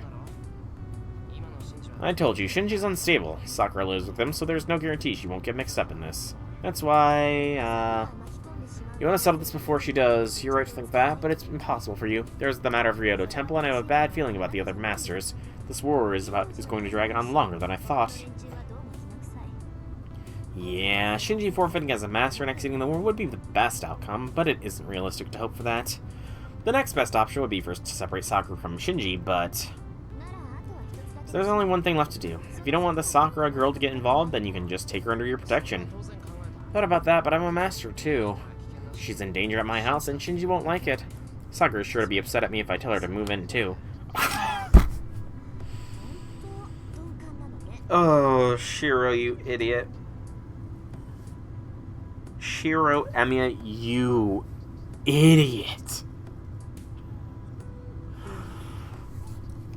Are you kidding? Shiro, Sakura, if you even hinted at moving in, Sakura would disappear in the blink of an eye and come back with all of her meager possessions. You sure are oblivious. Even Rin knows. Nothing, you may as well ask her. Protecting Sakura from Shinji is the same as protecting her from the other masters. That just means you should pick a solution that you can do yourself, right? If this Sakura is important to you, that is. Her words strike a chord somehow. It's like getting punched in the head. Yeah, right. That makes sense. I should just ask herself instead of worrying about how she might feel. That's right. Do you really think she'd cook for some guy she doesn't like? Sakura lies on you. You should be more forward with her. Did I ever tell you she comes over to cook? Yeah, you did. Back when this all started, you said it. I'm pretty sure you did. Yeah, you absolutely did. Don't tell the details, alright? Tosaka shoots back at my simple question with raging fury of retorts. Sure, whatever. Ever since that night, I've become painfully aware of how much of an act she puts on during school. Okay, thanks. You really did me a solid, Tosaka. I was just getting hung up on everything, and it would have taken me a lot longer to make up my mind. Oh, how bold of you. Just when I thought you were being honest, you're bragging that you could have come to the same conclusion all on your own. Yeah, Archer would... I mean... Let's be honest here. Archer might have a little bit more stupidity than Shiro. I mean, Archer has been in the business for how long? And he still thinks that killing his younger self will somehow get him out of a contract with the will of humanity. I don't know, guys. I don't know. I feel like Archer might be just as bad as Shiro. Heck, there is also the theory that humanity, Ayala or whatever her name is obsessed with Archer. So that would just be another female-based entity that Shiro Emiya is oblivious to the feelings of. You know? Tosaka smirks. What a surprise attack and a smile. That's not what I mean. I was still going to ask Sakura to stay over tomorrow if she's feeling down. And you're as red as a tomato, too. You're such a bad liar. Are you the type to like to act cool and mature when you're actually pure and innocent on the inside? Or Janice. Or you could cosplay as Miyuverse Shiro. He is a smart Shiro, Emiya. I know it's a miracle to say, but Miyuverse Shiro is a smart Shiro. Well, what about you? I thought you were supposed to be some star student, but you actually love bullying people. That's rude. I pick my targets, you know. I only go after people I enjoy teasing. Now. It's chilly, so why don't you come a little closer? The wind must feel so cold over there. Stupid, knock it off. You want to fight? You got one, you demon. Overwhelmed, I shy away from her reach. I'm in trouble. Being this close to her was bad enough, but that was nearly a mortal blow. The more I'm around Tosaka, the more I feel like she's someone I can talk to. But I also come to realize the girl I admire is just someone I must absolutely not let my guard down around. I could handle if that was the extent of our relationship, but that just now is too much. I can't ignore her beautiful hair, delicate features, and soft lines of her body if she gets this close to me. Excuse me. My formerly pounding heart is now on the verge of exploding. I hate to admit it, but she is really pretty. Even though she's turned out to be different from how I imagined once I got to know her personally, it doesn't change how much I admire her. Anyway, thanks, that's all I had to ask you. I'll listen to you next. I don't have anything to say to you, though. But weren't you trying to tell me something this morning? I didn't really pay attention, but you seemed like you were in a bad mood. Oh, that. You can forget about that now. I did have business with you, but I don't feel like bringing it up anymore. Honestly, you threw me for a loop. Threw you for a loop? What do you mean? It's just the way you are. Anyway, while we're here, I'll share some intel with you. You've heard about the sudden unexplained comas happening around town, right? That's the work of a servant of the Masters in Ryoto Temple. You did mention Ryoto Temple earlier. You mean that Ryoto Temple in the mountains? Yeah, they're tricky, so be careful if you go after them. Even if they haven't killed anyone yet, they've been indiscriminately attacking people. I'd like to crush them too, I'd too like to crush them soon, since they're getting stronger by the day, but my archer's still healing from the wound from somebody. Well, no matter how much energy they've saved up, there's only so much they can do with it. I'll just sit back and wait for now. So there's a master in Ryoto Temple. She must be doing everything she can to stay in the fight without Archer. Well, looks like you owe me one now, Emiya. I told you some information you didn't know after all. The star student of Homura High smirks confidently. It strikes a sense of foreboding in me like a snake licking its lips before a frog. So what, I told you about Shinji. It's a fair trade, so we're even. But I gave you advice about Sakura, didn't I? Wasn't that a thank you earlier, just lip service? She's a devil. Tease, don't be fooled, everyone. She's out to ruin the peace and quiet of our school. I thought we were playing as Shiro, not Issei. Now then, what should I take for you when you return? I'm sure you know that deals between mages are founded on equivalent exchange. My old man did mention that. Stare at my hands. This is all I have on me right now. Do you get it now? If you don't have any equally valuable information to give, then I'll have to demand sabers. Because I have no choice. You haven't had lunch, right? Here's half of mine. I take my sweet bun out of its wrapper and tear it in half. It's a painful sacrifice, but to prove I'm a man of my word, I offer my entire can of tea, too. Wait, Emiya. Come on, eat up. The cafeteria and takeout counter are closed by now, so you should get at least something in your stomach. I put the bun in her hand. Maybe she doesn't like sweet green pea. We know what it is! We know what it is. It is not the bean that you guys said. It is sweet green pea. Whatever that is. And at some points, it definitely seems like that's the case, Janice. She stares at me for a second. Thanks. Don't mind if I do. Then she really takes a bite out of it. I don't know, Janice. I don't know. J6 sounds like he knows, though. After school, the campus dies down. The classroom's empty, with the students either going home or to their respective clubs, like baby spiders scuttling from the nest. Okay, better get home early. I need to mentally prepare to have soccer stay over too. I'll do my dinner shopping first, then break the news when soccer gets back from club practice. You know, maybe consult with Seba and Taiga. Let's see, what should I make tonight? Arms folded, I pause in front of the Toyetsu, the local supermarket. If I want Sakura to stay over, I'll have to convince Fujini. Meaning I should think of a way to make them both happy. I splurged pretty hard yesterday. I'm taking time off of work, plus there's another mouth to feed, so the budget's a little tight. So I can make an exception this month. I do have savings, and I can't fight the Holy Grail War if I'm worried about living expenses. I can just think of it as a way to repay Sakura for everything she's done. So they are mung beans. Okay. I didn't realize. And there. With a bag full of ingredients, I leave Toyetsu. Usually I'm against overspending, though in this case the bounty was good. I managed to get my hands on some high-grade Pacific cod, which could go well in stew tonight. That should make Fujini happy. While walking home in high spirits, I stop in my tracks. Something's pulling on my clothes from behind me. I turn around curiously. Ilya! Ilya. I'm up by the sight of a young girl with silver hair. Okay, that's not silver hair. That is like white hair, to be honest. Maybe even just like a real pale tan hair.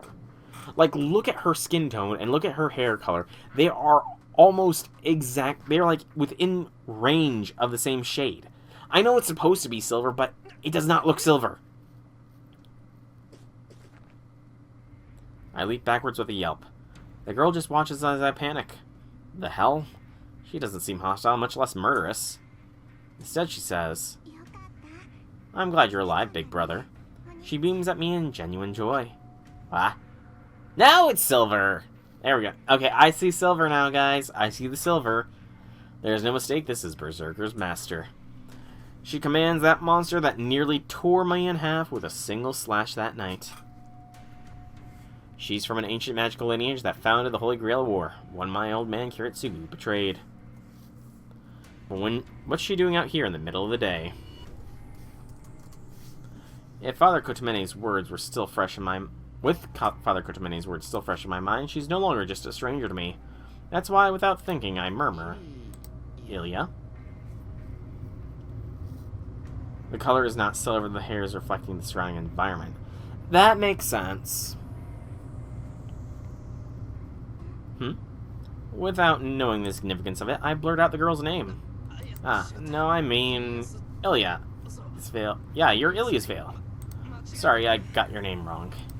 I bow out of reflex. It doesn't matter whether she's Berserker's master or the daughter of the Einsburns right now. I just can't leave her alone, not when she looks like she's about to cry. I didn't mean anything bad by it. I just thought of your name and... What's your name? Huh? Tell me your name. It isn't fair that only you know mine. That's right. Come to think of it, Ilya's Veil introduced herself before, but I still haven't told her my name. I'm Shiro.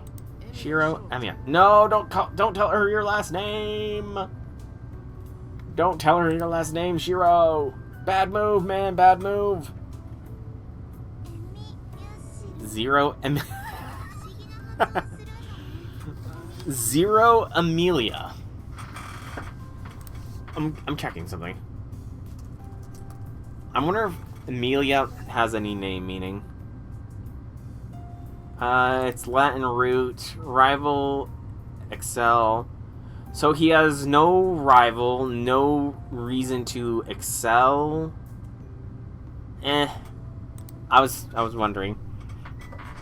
From ReZero. Ooh, I mean, no, I don't think so.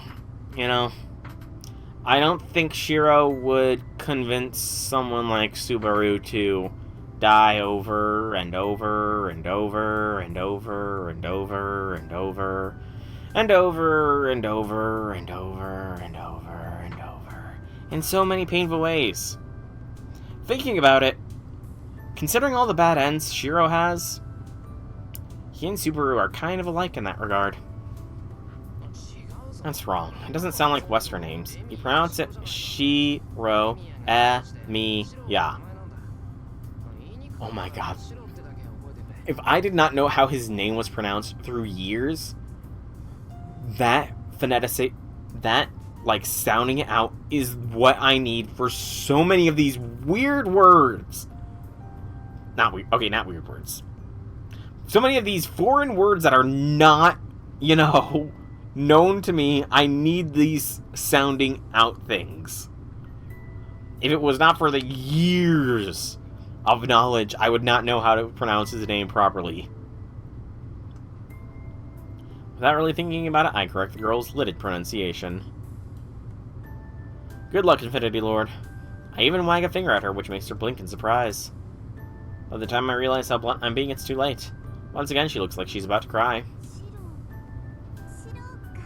Shiro, huh? Okay, I like that. It's simple, but it has a nice ring to it. Shiro suits you. I'll let you off for being rude earlier. Suddenly, she grabs my arm. Hold on, Elysvale. Where are you going? That's okay. You can keep calling me Ilya, Shiro. I'll call you Shiro, so we're even. I mean, sure, that's easier to say, but wait. I try to shake her off my arm, but she just squeals in delight. Uh-oh. At this rate, the neighborhood mother hens will start gossiping. Damn it, what are you after? Are you trying to hunt me down in broad daylight? I finally wrench my arm out of her grasp. She looks unhappy.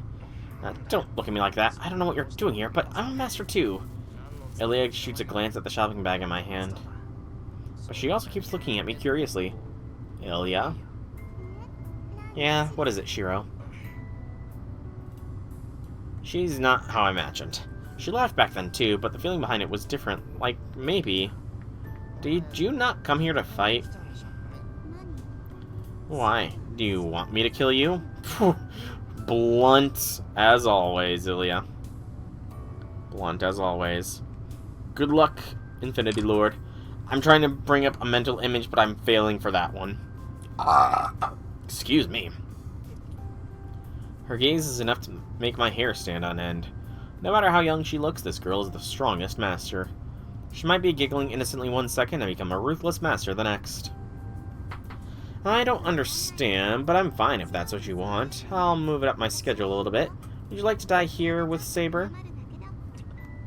Stop joking. Of course not. I don't want to die, but I'd rather not fight here.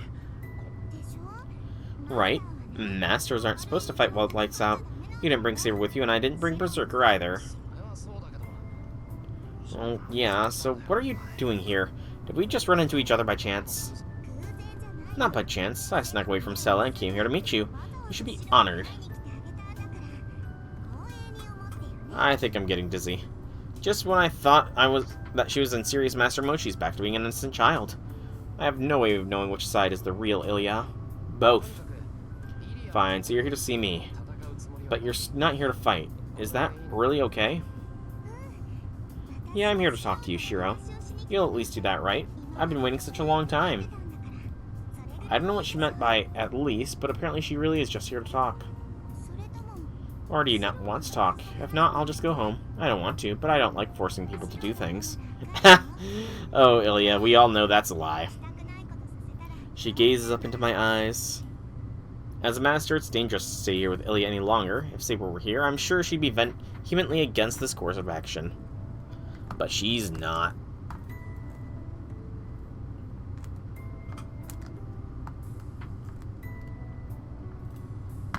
But I can't just leave when she's looking at me like that.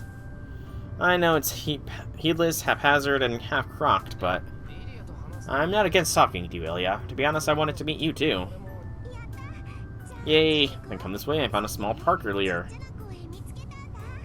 As soon as I agree, she starts running, practically dancing in delight. Come on, hurry or I'll leave you behind, Shiro. I like how they're just flipping through her various character stills. I guess whatever happens, happens. Resigning myself to my fate, I follow after her. You know, it's a good thing it's cold outside, otherwise the fish might go bad. I honestly have no idea how long fish can be left out before it starts to go bad, though, because I don't eat fish. She called me Shiro. That means I should deal with her in kind, not as a master, but a regular girl. There's no one else at the park. Not on the sandbox, nor on the swings. It feels lonely. I sit down on the bench with Ilya. Good luck, J6. Good luck. You must look like an odd pair. She's clearly not my sister, since she's obviously foreign, and we have too much of an age gap to look like friends. So what did you want to talk about, Ilya? You must have something to ask me. Good to know, J6. Good to know.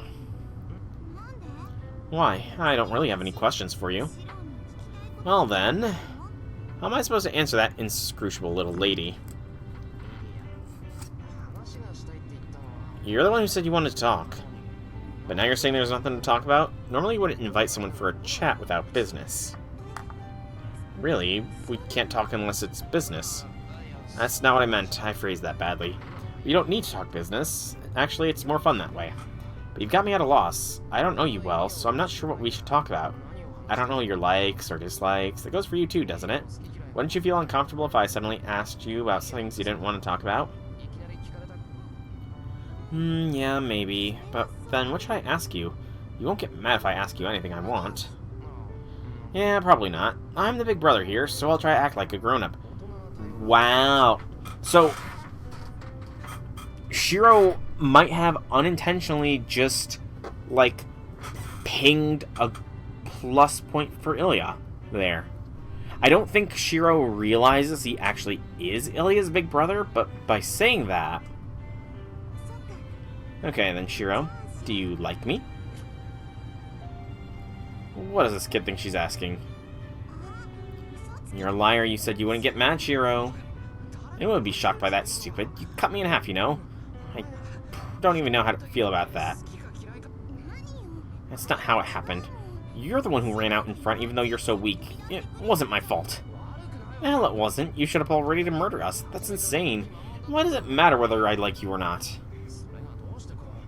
Ilya's shoulders tremble, and she goes silent. Oops, I made my mind to forget we're masters, and here I am putting my foot in my mouth. Ilya. Well, it matters to me. You're a jerk, Shiro, and you're all talk. You would have died if I didn't stop him. Her shoulders shake, and she stares at the ground even as she says something ominous. Well, she's got me there. I'm the one who steered the conversation this way, and I'm older. She's just a kid. Ha! Oh, two wrong statements. About that. I make up my mind and decide to say it. I say... I mean, save here. Obviously, but... I don't... So... We all know... Shiro does not have a hateful bone in his body... Unless, like, extreme circumstances happen. I mean, he doesn't even hate Shinji, even though he just saw her... He just saw Shinji nearly murder someone the other night. So Shiro does not hate easily. He forgives Ilya in the Fate route for multiple attempted murders.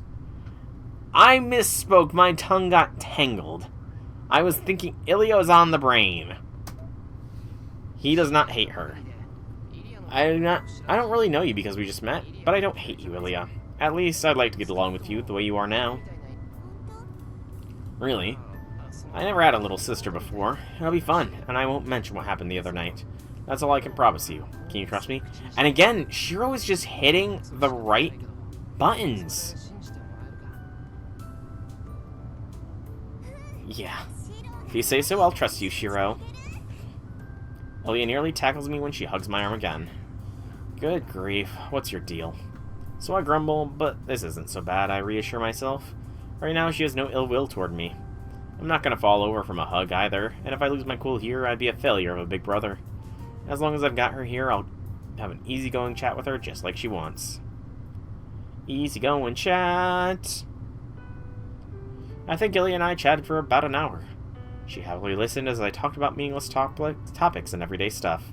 At some point, I realized how heartbreaking this was. She really is an innocent little girl. Oh, Shiro, Shiro, Shiro. She doesn't hesitate when it comes to being a master. It's so tragic she doesn't feel any fear about fighting in a war.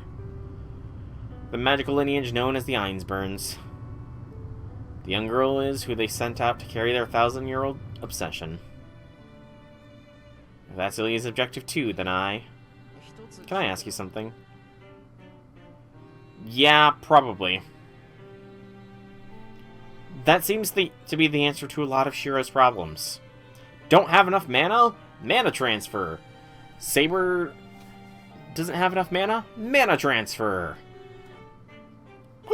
Doesn't have enough mana? Mana transfer. Doesn't have enough mana? Mana transfer. So, you know, I think that's Shiro's answer to most things. What? Does the name Kiritsuga Emiya ring a bell? I just have to know. Time stops.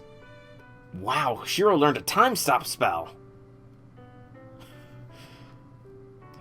Exactly. Mend a broken sisterly bond between Sakura and Rin. Mana transfer! That's a good way to get the sisters back in good mood and have them bond. Mana transfer. It's an emotionless silence that seems to erase all the time we spent together so far. No, I don't know anyone like that. Her silver hair sways. She stands up from the bench and does a little twirl like a fairy. It's almost sunset. Berserker will wake up when it's night time, so I should go home. Ilya bids me a farewell in her childish way. I better get home too. I stand up from the bench. Break time is over. Sorry, I just saw what you said out of the corner of my eye, Janice. I saw it. I mentally read it while reading. Like, yeah, no. The sun's setting, so we're back to being enemies, and yet will we meet again, Ilya? The question comes naturally to my lips.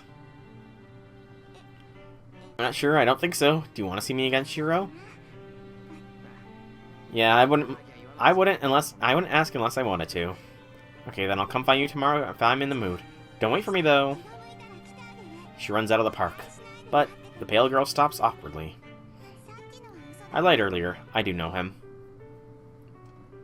I was born to win the Holy Grail War, but my goal is to kill you and Kiritsugu.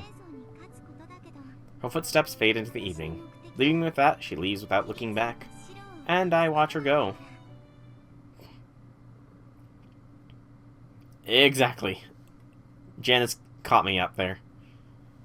Very well done, Janice. Well done. I'm home. Wait, is Fujini already back? I take off my shoes and enter the hallway. It's not even 6 p.m. yet, so why is the Kyoto Club advisor back so early? Welcome home, Shiro. There you are, you little nincompoop. Saber greets me while seated in polite sighs while Fujini is very improperly resting her face on the coffee table. There's a shadow of defeat in my adoptive guardian's eyes. I'm curious as to why, but the experience tells me it's probably no big deal. Sorry I'm late. Did anything weird happen while I was out, Saber? Nothing in particular. What about you, Shiro? Was there anything of note at school? Nothing on my end either. Shinji didn't show up at school, was business as usual. I think we can cross him off of our list of people to watch for now. I like how you two are yelling at each other in the chat. Using roundabout language, I report to Saber there was no other masters at school. Something reeks. This bittersweet post-rainwash aroma, like a 10,000 yen bill you hit on payday but can't remember where you put it, is without a doubt the stench of secrets. She sniffs the air like a dog off its leash. Dogs on their leash sniff the air, though. I smell rusty shackles on you, Shiro. How very shady. Plus, we know Taiga is a tiger. Don't compare Taiga to a dog, Shiro. Jeez. Are you hiding something from your big sister? Wow. I don't believe it. How's she this hammered so early in the day? Oh! Wow, Shiro. Wow. What happened to Fujini? The tiger doesn't get this drunk unless something real crazy happens. I'm not sure. I thought she might be feeling out of sorts because she's hungry. She says something terribly cutting him with such ease. That's a load crap, Saber. You said you wanted to see my skills, and then you beat me to a pulp. Ah. Poor Taiga. Please do not add ghost peppers to my food, J6. Please do not. That will literally murk me. Fujini pounds the table. Whether out of frustration or fear, she scurries behind me and loudly boos Saber in protest. She sure is acting buddy-buddy with Saber real fast. Did you spar with Fujini? Indeed, she's not herself when she's hungry. While I suggested Taiga get some exercise if she had free time, it was a mock duel with bamboo swords for safety, and she consented, so... Don't believe her lies, Shiro. Saber came after me with murder in her eyes. I can tell, I know you guys with guns. She meant to kill me. I'm absolutely positively sure. She pounded me flat as soon as I let my guard down. Fujini trembles. Did you fight Fujini like you really meant it? Please don't, J6. That will... Please don't. I may have been a little enthusiastic. I was tired of waiting for you to come home, and Taiga's skills were greater than expected, so perhaps I acted on instinct. That sounds terrifying. Fujini reached an impressive 5 Dan in Kendo at her age, but Saber's on a completely different level. I have no idea what 5 Dan means. Does anybody know?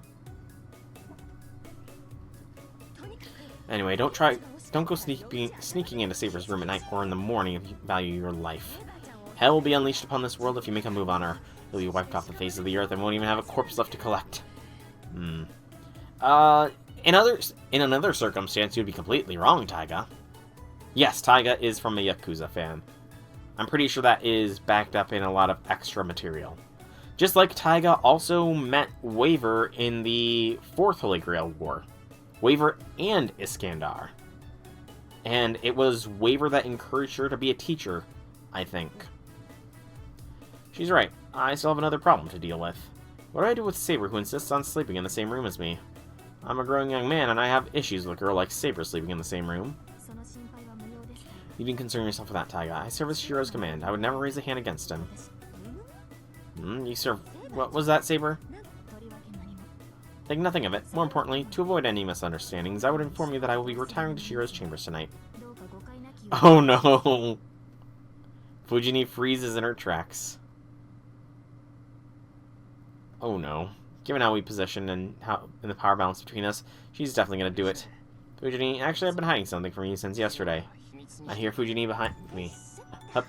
She's totally ignoring me, and it just sounds like a phone book being slammed onto the table. Listen to me. Saber doesn't understand Japanese. Ready, and there it is. The sensation of being put in a sleeper choke from behind. She doesn't know how to hold back her own strength, so when she has me by the neck, I'm in serious danger of. It's not the time for that, Fujini. You win, I'll give up, so I'm really gonna fall. Fujini answers is to grapple me harder in a magnificent grinding of bone and flesh. I give, stop it, and don't throw me next. In my fading consciousness, I managed to tap her arm. However, shut up, eat dirt, you lazy son of that's not how I raised ya. I'm going down. Just one problem after another. Oh, Shiro. Jeez, that was awful. Dawn is ranked in Japanese martial arts, so 1 to 10, so she's pretty good then. My neck makes cracking noises. Can I make mine crack? Nope. Neck's not cracking right now. Sadness. Bent nearly at a right angle, and I managed to get off with only a bruise thanks to my daily training. I haven't been able... Thinking about it, ever since I've started exercising, I haven't really popped my neck good in a while. I really need to see about a massage or something. But massages are expensive. How disappointing. I thought I could twist and let you go down into a roll, but you're heavier than I thought. It took everything I had just to throw you. Obviously, I'm not a little kid anymore, you know. Stop trying to suplex me with those skinny arms. You could have hurt yourself. Learn my lesson. You two, Saber, we're sleeping in adjacent rooms, not the same room. But it's to protect you, Shiro. You're protecting me plenty already. I wouldn't know what to do with myself if we stayed in the same bedroom. I'm sorry, but this is the best I can do. It's a hill I have to die on. You're asking a lot. They are, though. Just have a friend do it? I have no friends close enough that I would trust to give me a massage. As long as both of you understand, it's time to get ready for dinner. Exactly, they might hurt me, too. No, I keep asking them to, like, give me neck or shoulder rubs, but they don't want to. They're mean. I've asked for neck, I've asked for shoulder, I've asked for back, I've asked for foot rubs. None of it works. The most recent shoulder massage I've had is the place where I go to get my haircuts. They have a elite package, which comes with a free hair wash and hot towel and shoulder massage. And then it's only a $5 add-on too, so it's actually a pretty good deal. But I went there like last month, So I'm not due to go back there until, like, December. Alright, Fujini. I think I'm having Sakura stay over tonight. Stay over starting tonight. Is that okay? I'll put her in the guest house that we gave Sabra before. Sakura staying over? That's fine with me, but why the sudden change of heart? You're acting kind of weird lately. It used to be my aunt doing my hair, but then it kind of was like, you know, I've got money, I'm an adult, I can go to get my hair cut my own. And then I found this nice place that does the whole package of haircut, shoulder massage, shampooing, and all that kind of stuff. Sakura doesn't look like she's feeling well lately. It's probably because of Shinji's never home. She should have someone around to look after her. Okay, and have you told Sakura yet? At club today, she looked no worse for wear. She's going to... I mean, what about you in club? Why are you back so early today? Someone got hurt. I let Mitsuzuri take care of it. Then I came straight here after sending the students home. Something that happened, huh? I mean, the thing is, though, is that even when I was younger, my mom still paid my aunt to cut my family's hair, so I would be obliged to actually pay money. And it's like a $15 difference between going to get my hair cut at this place and getting my family to do it. So it's like, you know, I may as well go and get it done at this place where I can get my hair washed, get a hot towel, and get a shoulder massage, and all of it's done by a cute girl as well. So, you know. Something like that happened, huh? It's a little concerning to hear that someone got injured at club, but Fujini wouldn't be here if it was serious. Someone probably just jammed their finger and got anemic. Anyway, this is my chance. Sakura's like family to both me and Fujini. Then I should... save... Okay, let's think here. What would Shiro do at this point? Is he a coward that would pass this off to Taiga, or he would do it himself? Let's be honest here. No, honestly, she is not. Because I've been there 3 times, and I've had different hairdressers every time. But the haircut place I went to before this current one had more older people that cut hair. This new place has younger people that cut hair. But when I told my family how much I tipped, they seemed to think it's because I tipped so much because it's a cute girl that cut my hair. Just because I did over a 50% tip. But I've always done that for my haircuts. Always I've tipped more than 50% of the bill. We're going to ask Sakura myself. Or tell her myself. Be assertive, Shiro. This is important. It's my decision, so I shouldn't push it onto someone else. It's only right that I be the one to tell Sakura. Just as I make up my mind, the doorbell rings with perfect timing. I mean, it is kind of wild, yeah, but in cases where they are personally giving you a service, I think it's fine. Especially something like a haircut, because, you know, you're trusting that they don't screw your hair up terribly. Is sort of the thing. I'm coming in. It's Sakura's voice. I'll ask her right away. It's faster this way. Senpai, thanks for having me over. Are you making dinner now? Yeah, just starting. I can handle it on my own, so you make yourself at home. If you would, could you keep Fujini busy while you're at it? She's being a sore loser after a saber beat her at Kendo, so cheer her up with a card game or something. I mean, that is fair, Janice. It is fair that you should only tip if they go to the extra mile. But sadly, that kind of thinking is not the common kind of thinking. Common thinking nowadays is that you should tip. You should always tip regardless of your level of service. That is the common thought process. Plus, I'm not sure exactly how it is in some places, but at certain jobs... They, yes, in the US, it wasn't want you to tip, but at certain jobs, the wages are different, and you get paid less if you get tips. So even if they have the chance for getting tips, they could make less money overall, so the tips are meant to sort of act as a counterbalance to that.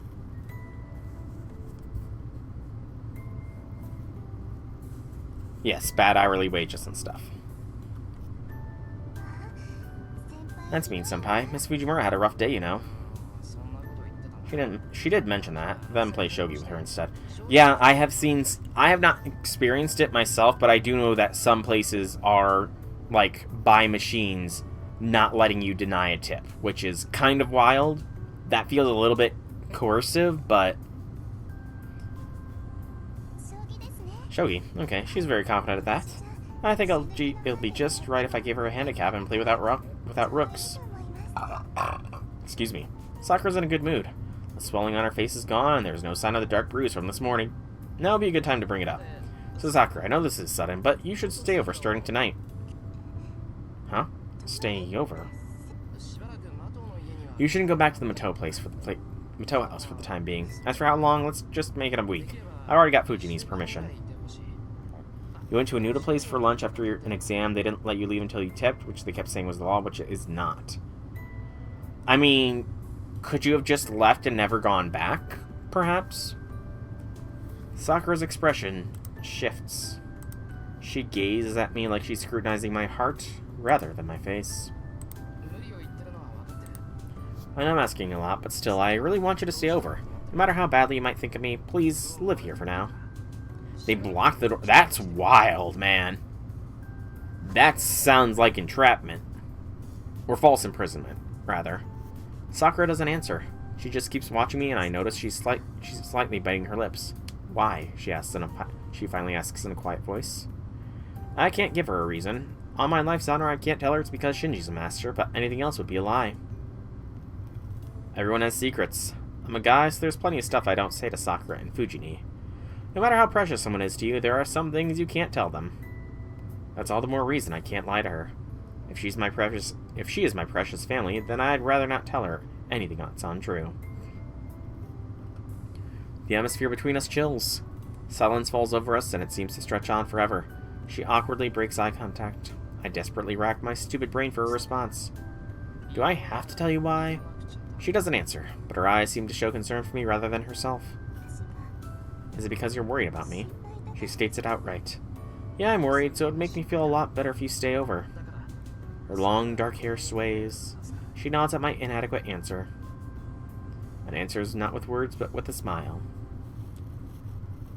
Smile. It's not in your country yet. It's common to tip, not with a percentage of what you bought. That's fair. This is just common sense, of course, but once dinner's over, all that's left is to take a bath and go to bed. There's no problem at all. Really, it's totally normal, nothing out of the ordinary about it. However, legit complaining 15% minimum tipping like, bro, I already paid 50% tax for meal and I'm not about to pay an extra 15% as a broke student.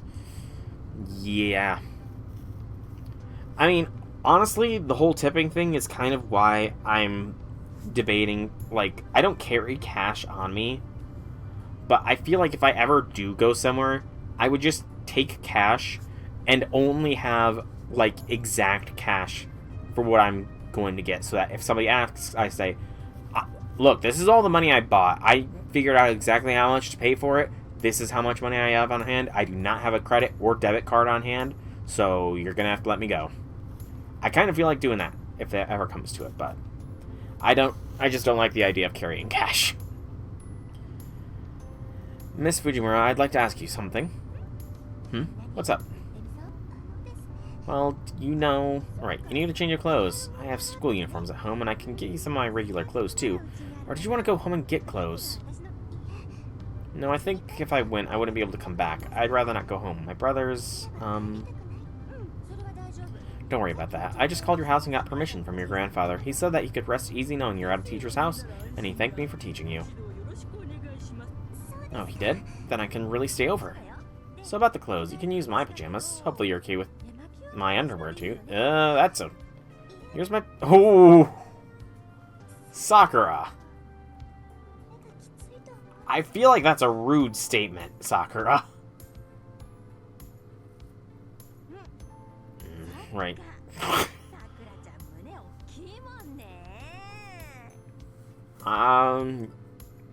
Melt does not. And I'm happy for that. That's all I'm gonna say on the matter. Give me some of that. Kama does, though. Kama definitely does, so... And Kama is closer to Sakura than Melt is, so... I guess... What do you think you're doing? Just kidding. But that is a problem. I don't have any bras in your size. Do you wear them to sleep? This feels like a weird conversation to be saying in front of Shiro. Yes. Figures. A lot of bigger women do that. I bet it's uncomfortable, though. So she says, all insensitive. It is uncomfortable, but when that happens... I see. Sure is nice to be young. Anyway, I'll gather up my younger-looking clothes by tomorrow morning. On that note, have a nice bath. Please tell me Shiro's brain is melting. Wait, no, Shiro doesn't have a brain. What are we saying? Shiro's probably just standing there with a blank expression on his face. No thoughts. Mind empty. You didn't need to have that conversation in front of me, stupid Fujini. My man, I'm trying not to think about it, but if you talk about here, I'll be extra conscious and I won't be able to look at Sakura the same way. Oh, what's wrong, Shiro? You're all red. Are you curious about what we're talking about? I don't know what you're talking about. It was private, right? I didn't hear anything and I don't care. Okay then, I'll share something interesting. Sakura's an 85E. 13... I have no idea what that means. Does anybody have any idea what that means?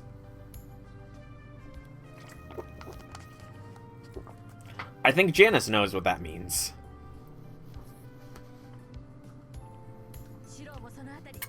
I even noticed Shiro, how soft she looks lately and how huggable she is.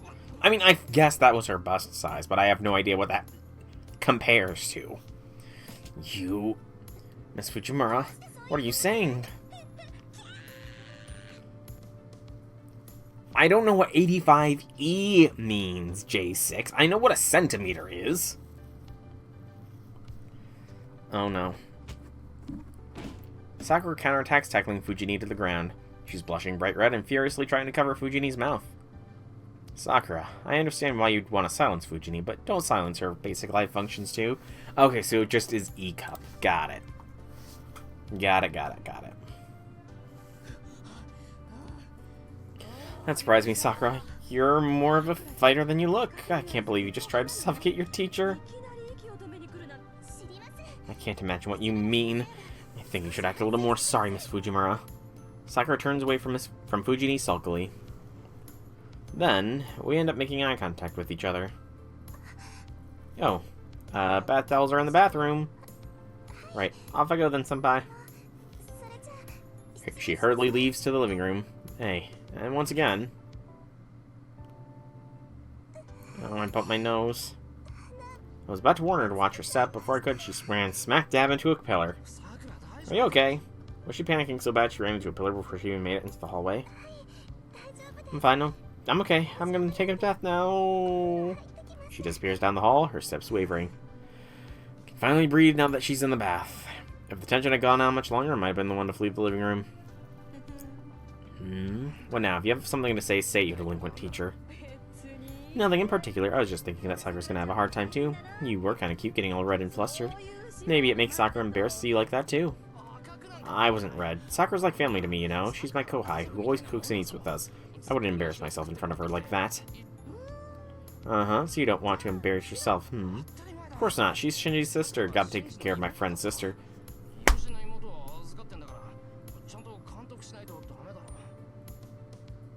Shiro. Shinji is not your friend, man. Seriously. You didn't even need to bring Shinji up. Shinji is not your friend. He tried to murder you, man.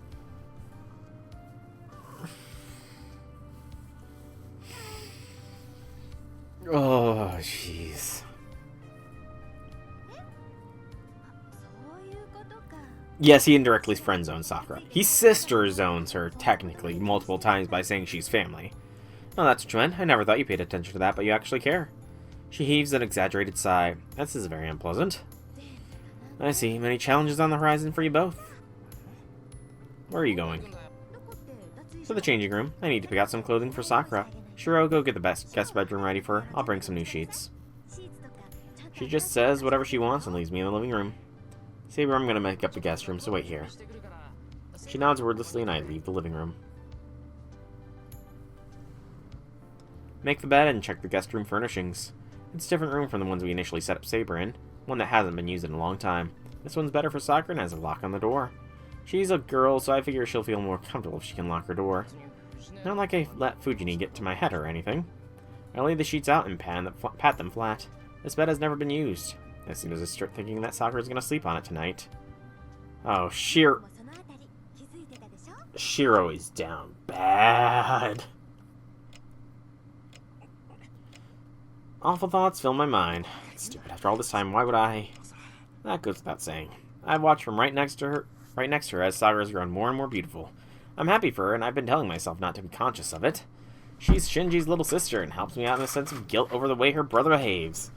Oh, Shiro. Ignorant Shiro. It's already been a year and a half. It's not like I see her that way. It all started with the accident that caused me to leave the Kyoto Club. I hurt my shoulder at work, and there was some talk about the burn scars being an issue, so I figured it was a good time as any to quit the club. He has burn scars?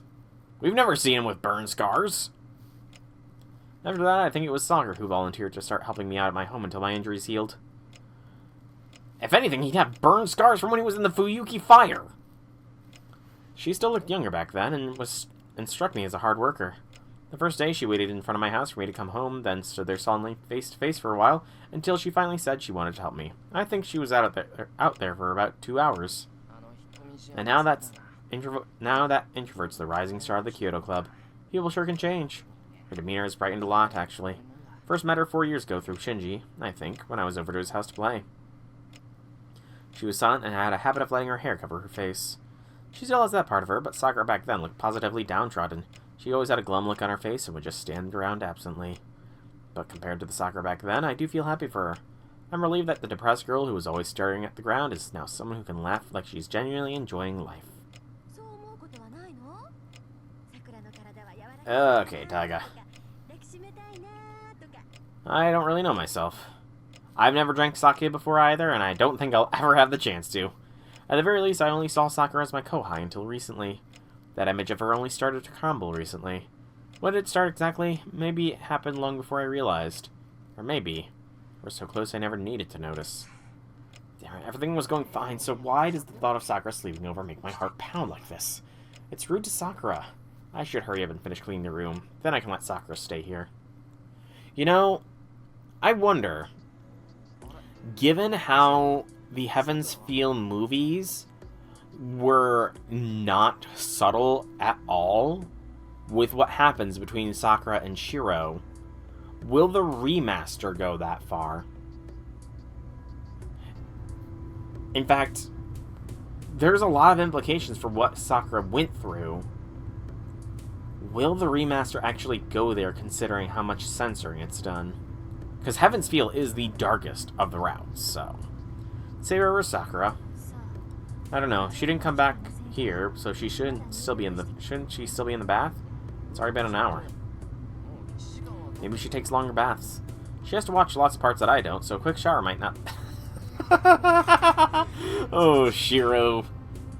Stop, don't imagine it. I shake my head and sit down at the table.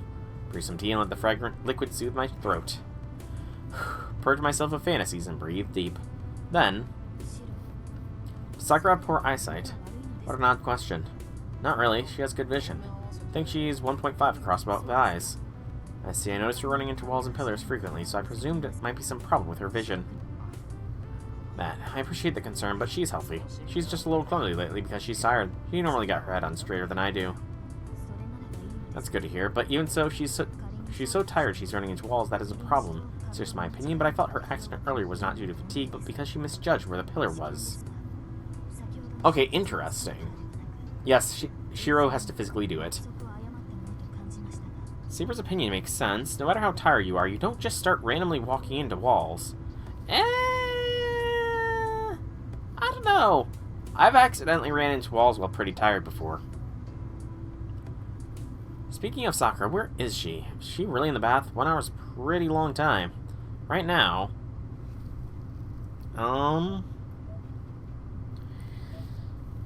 I mean, she could be passed out in the bath right now. She could be passed out in the bath right now, Shiro. And, you know, Shiro is a hero of justice. So, and heroes do things themselves. So, let's make Shiro's fantasies even more rampant. I should go check on her. If Saber's right, this is no time to worry about embarrassing myself.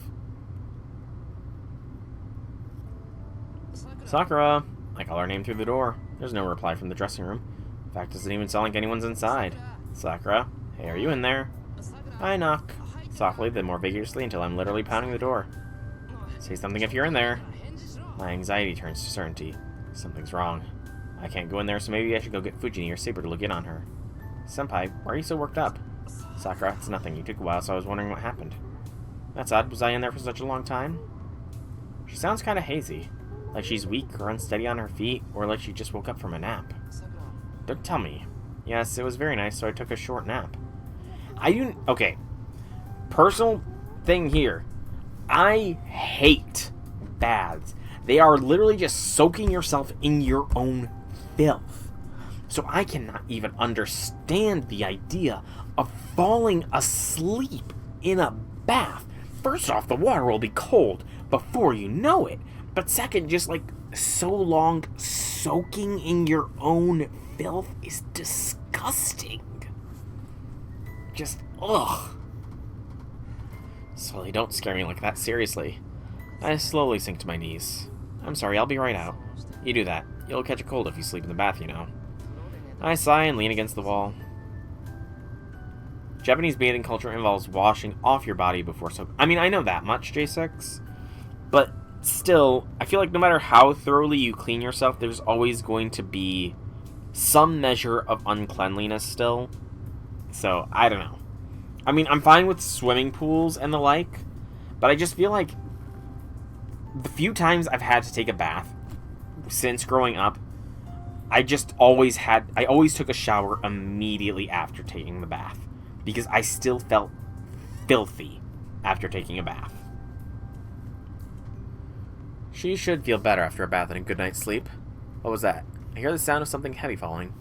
Definitely came from the other side of the door. Sakura? She doesn't respond. There isn't the feeling of someone on the other side of the door like there was earlier. Coming in, Sakura. Run into the dressing room. She's lying on the ground, spiritless. She didn't even undress! I lift her limp body off the ground. She's soft under my fingers and warmer than I expected. She doesn't seem conscious, but her breathing is labored. Her hands are clutched to her chest as if... No, they're not! Her hands are down at her sides! Jeez, draw the CG right, or translate things properly. Pained whimpers. This isn't eye candy. The softness of her body I'm carrying in her disheveled hair. Wearing only a single shirt, this Sakura isn't the Sakura I know. The shirt emphasizes her chest. I can't tear my... Oh, okay. You cheated side lip... This is a freaking serious situation, Shiro, and you are perving, man. Exposing her pearly neck. My heart almost jumps to my throat. Her distressed lips seeking oxygen make my head spin. The body I'm holding is so hot, soft, and unbelievably charming. Oh, it's censorship. Got it. My mind goes blank. I'm not holding a girl in my arms, but a pleasantly matured woman. This isn't the Sakura I know. Then if I let the dizziness take over and hold her close...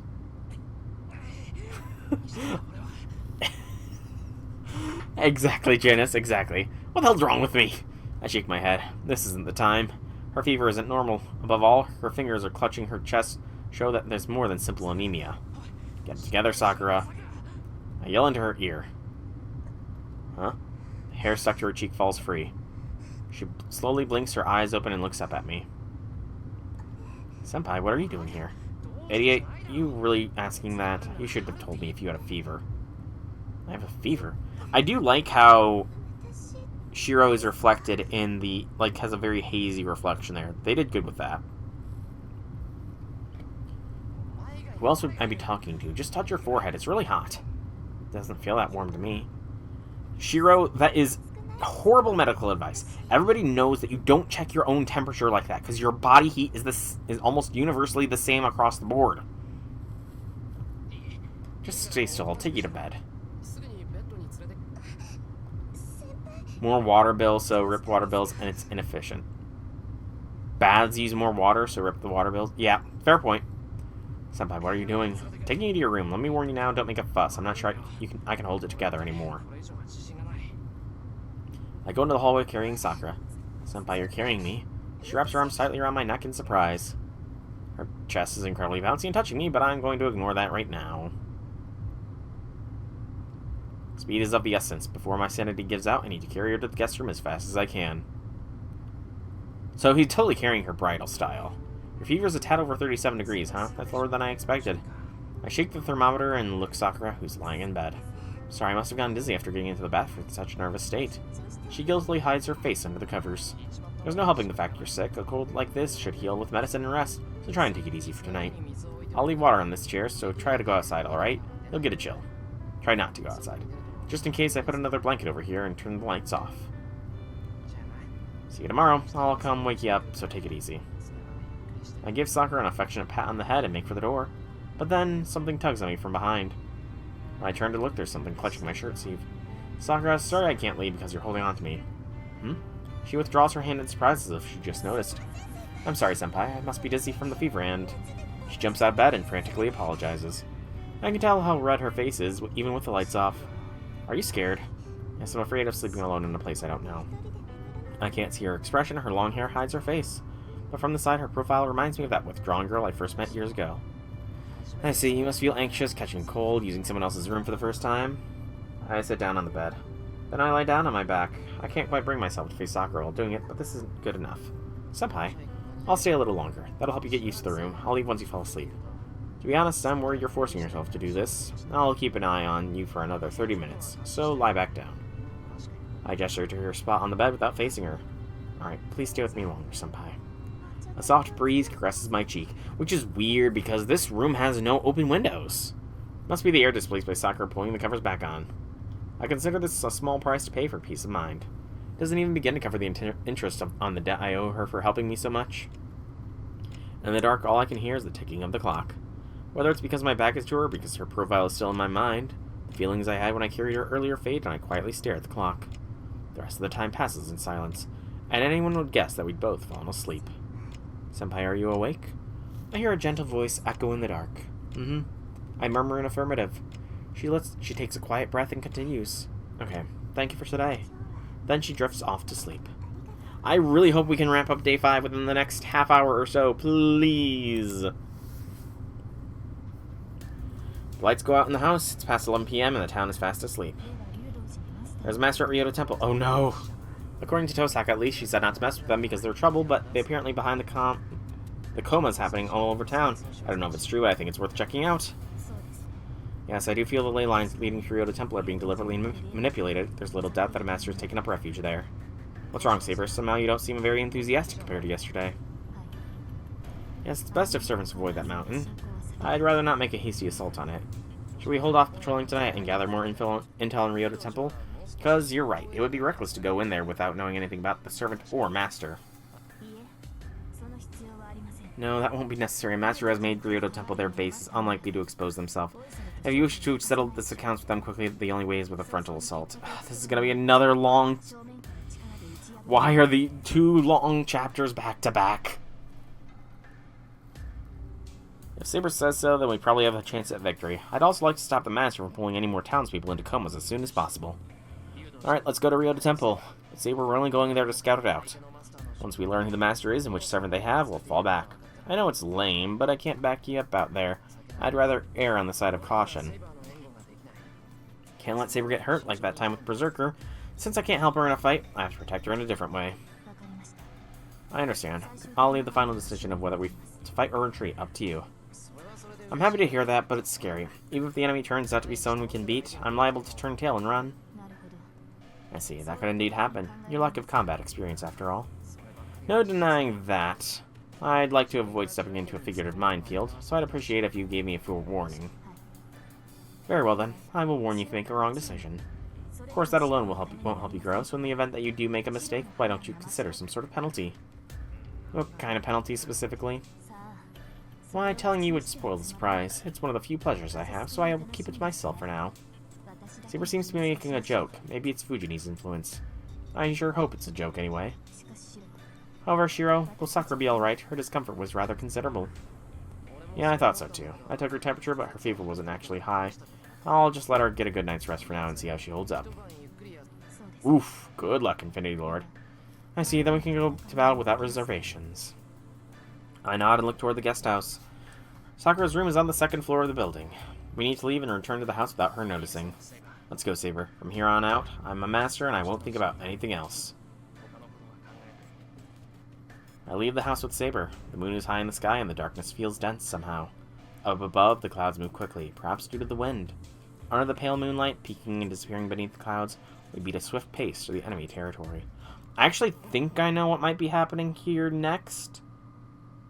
Okay, we're getting an interlude. I think I know what's about to happen. In which case, I think this is a good save point here. Yep, okay. What's happening is happening. What is happening is what I thought is going to happen. Wow, I hit multiple shots. Ilya? Ilya affection? Is this the remnants of the Ilya route that I heard about? Which is kind of weird, but also still exists to some degree? Maybe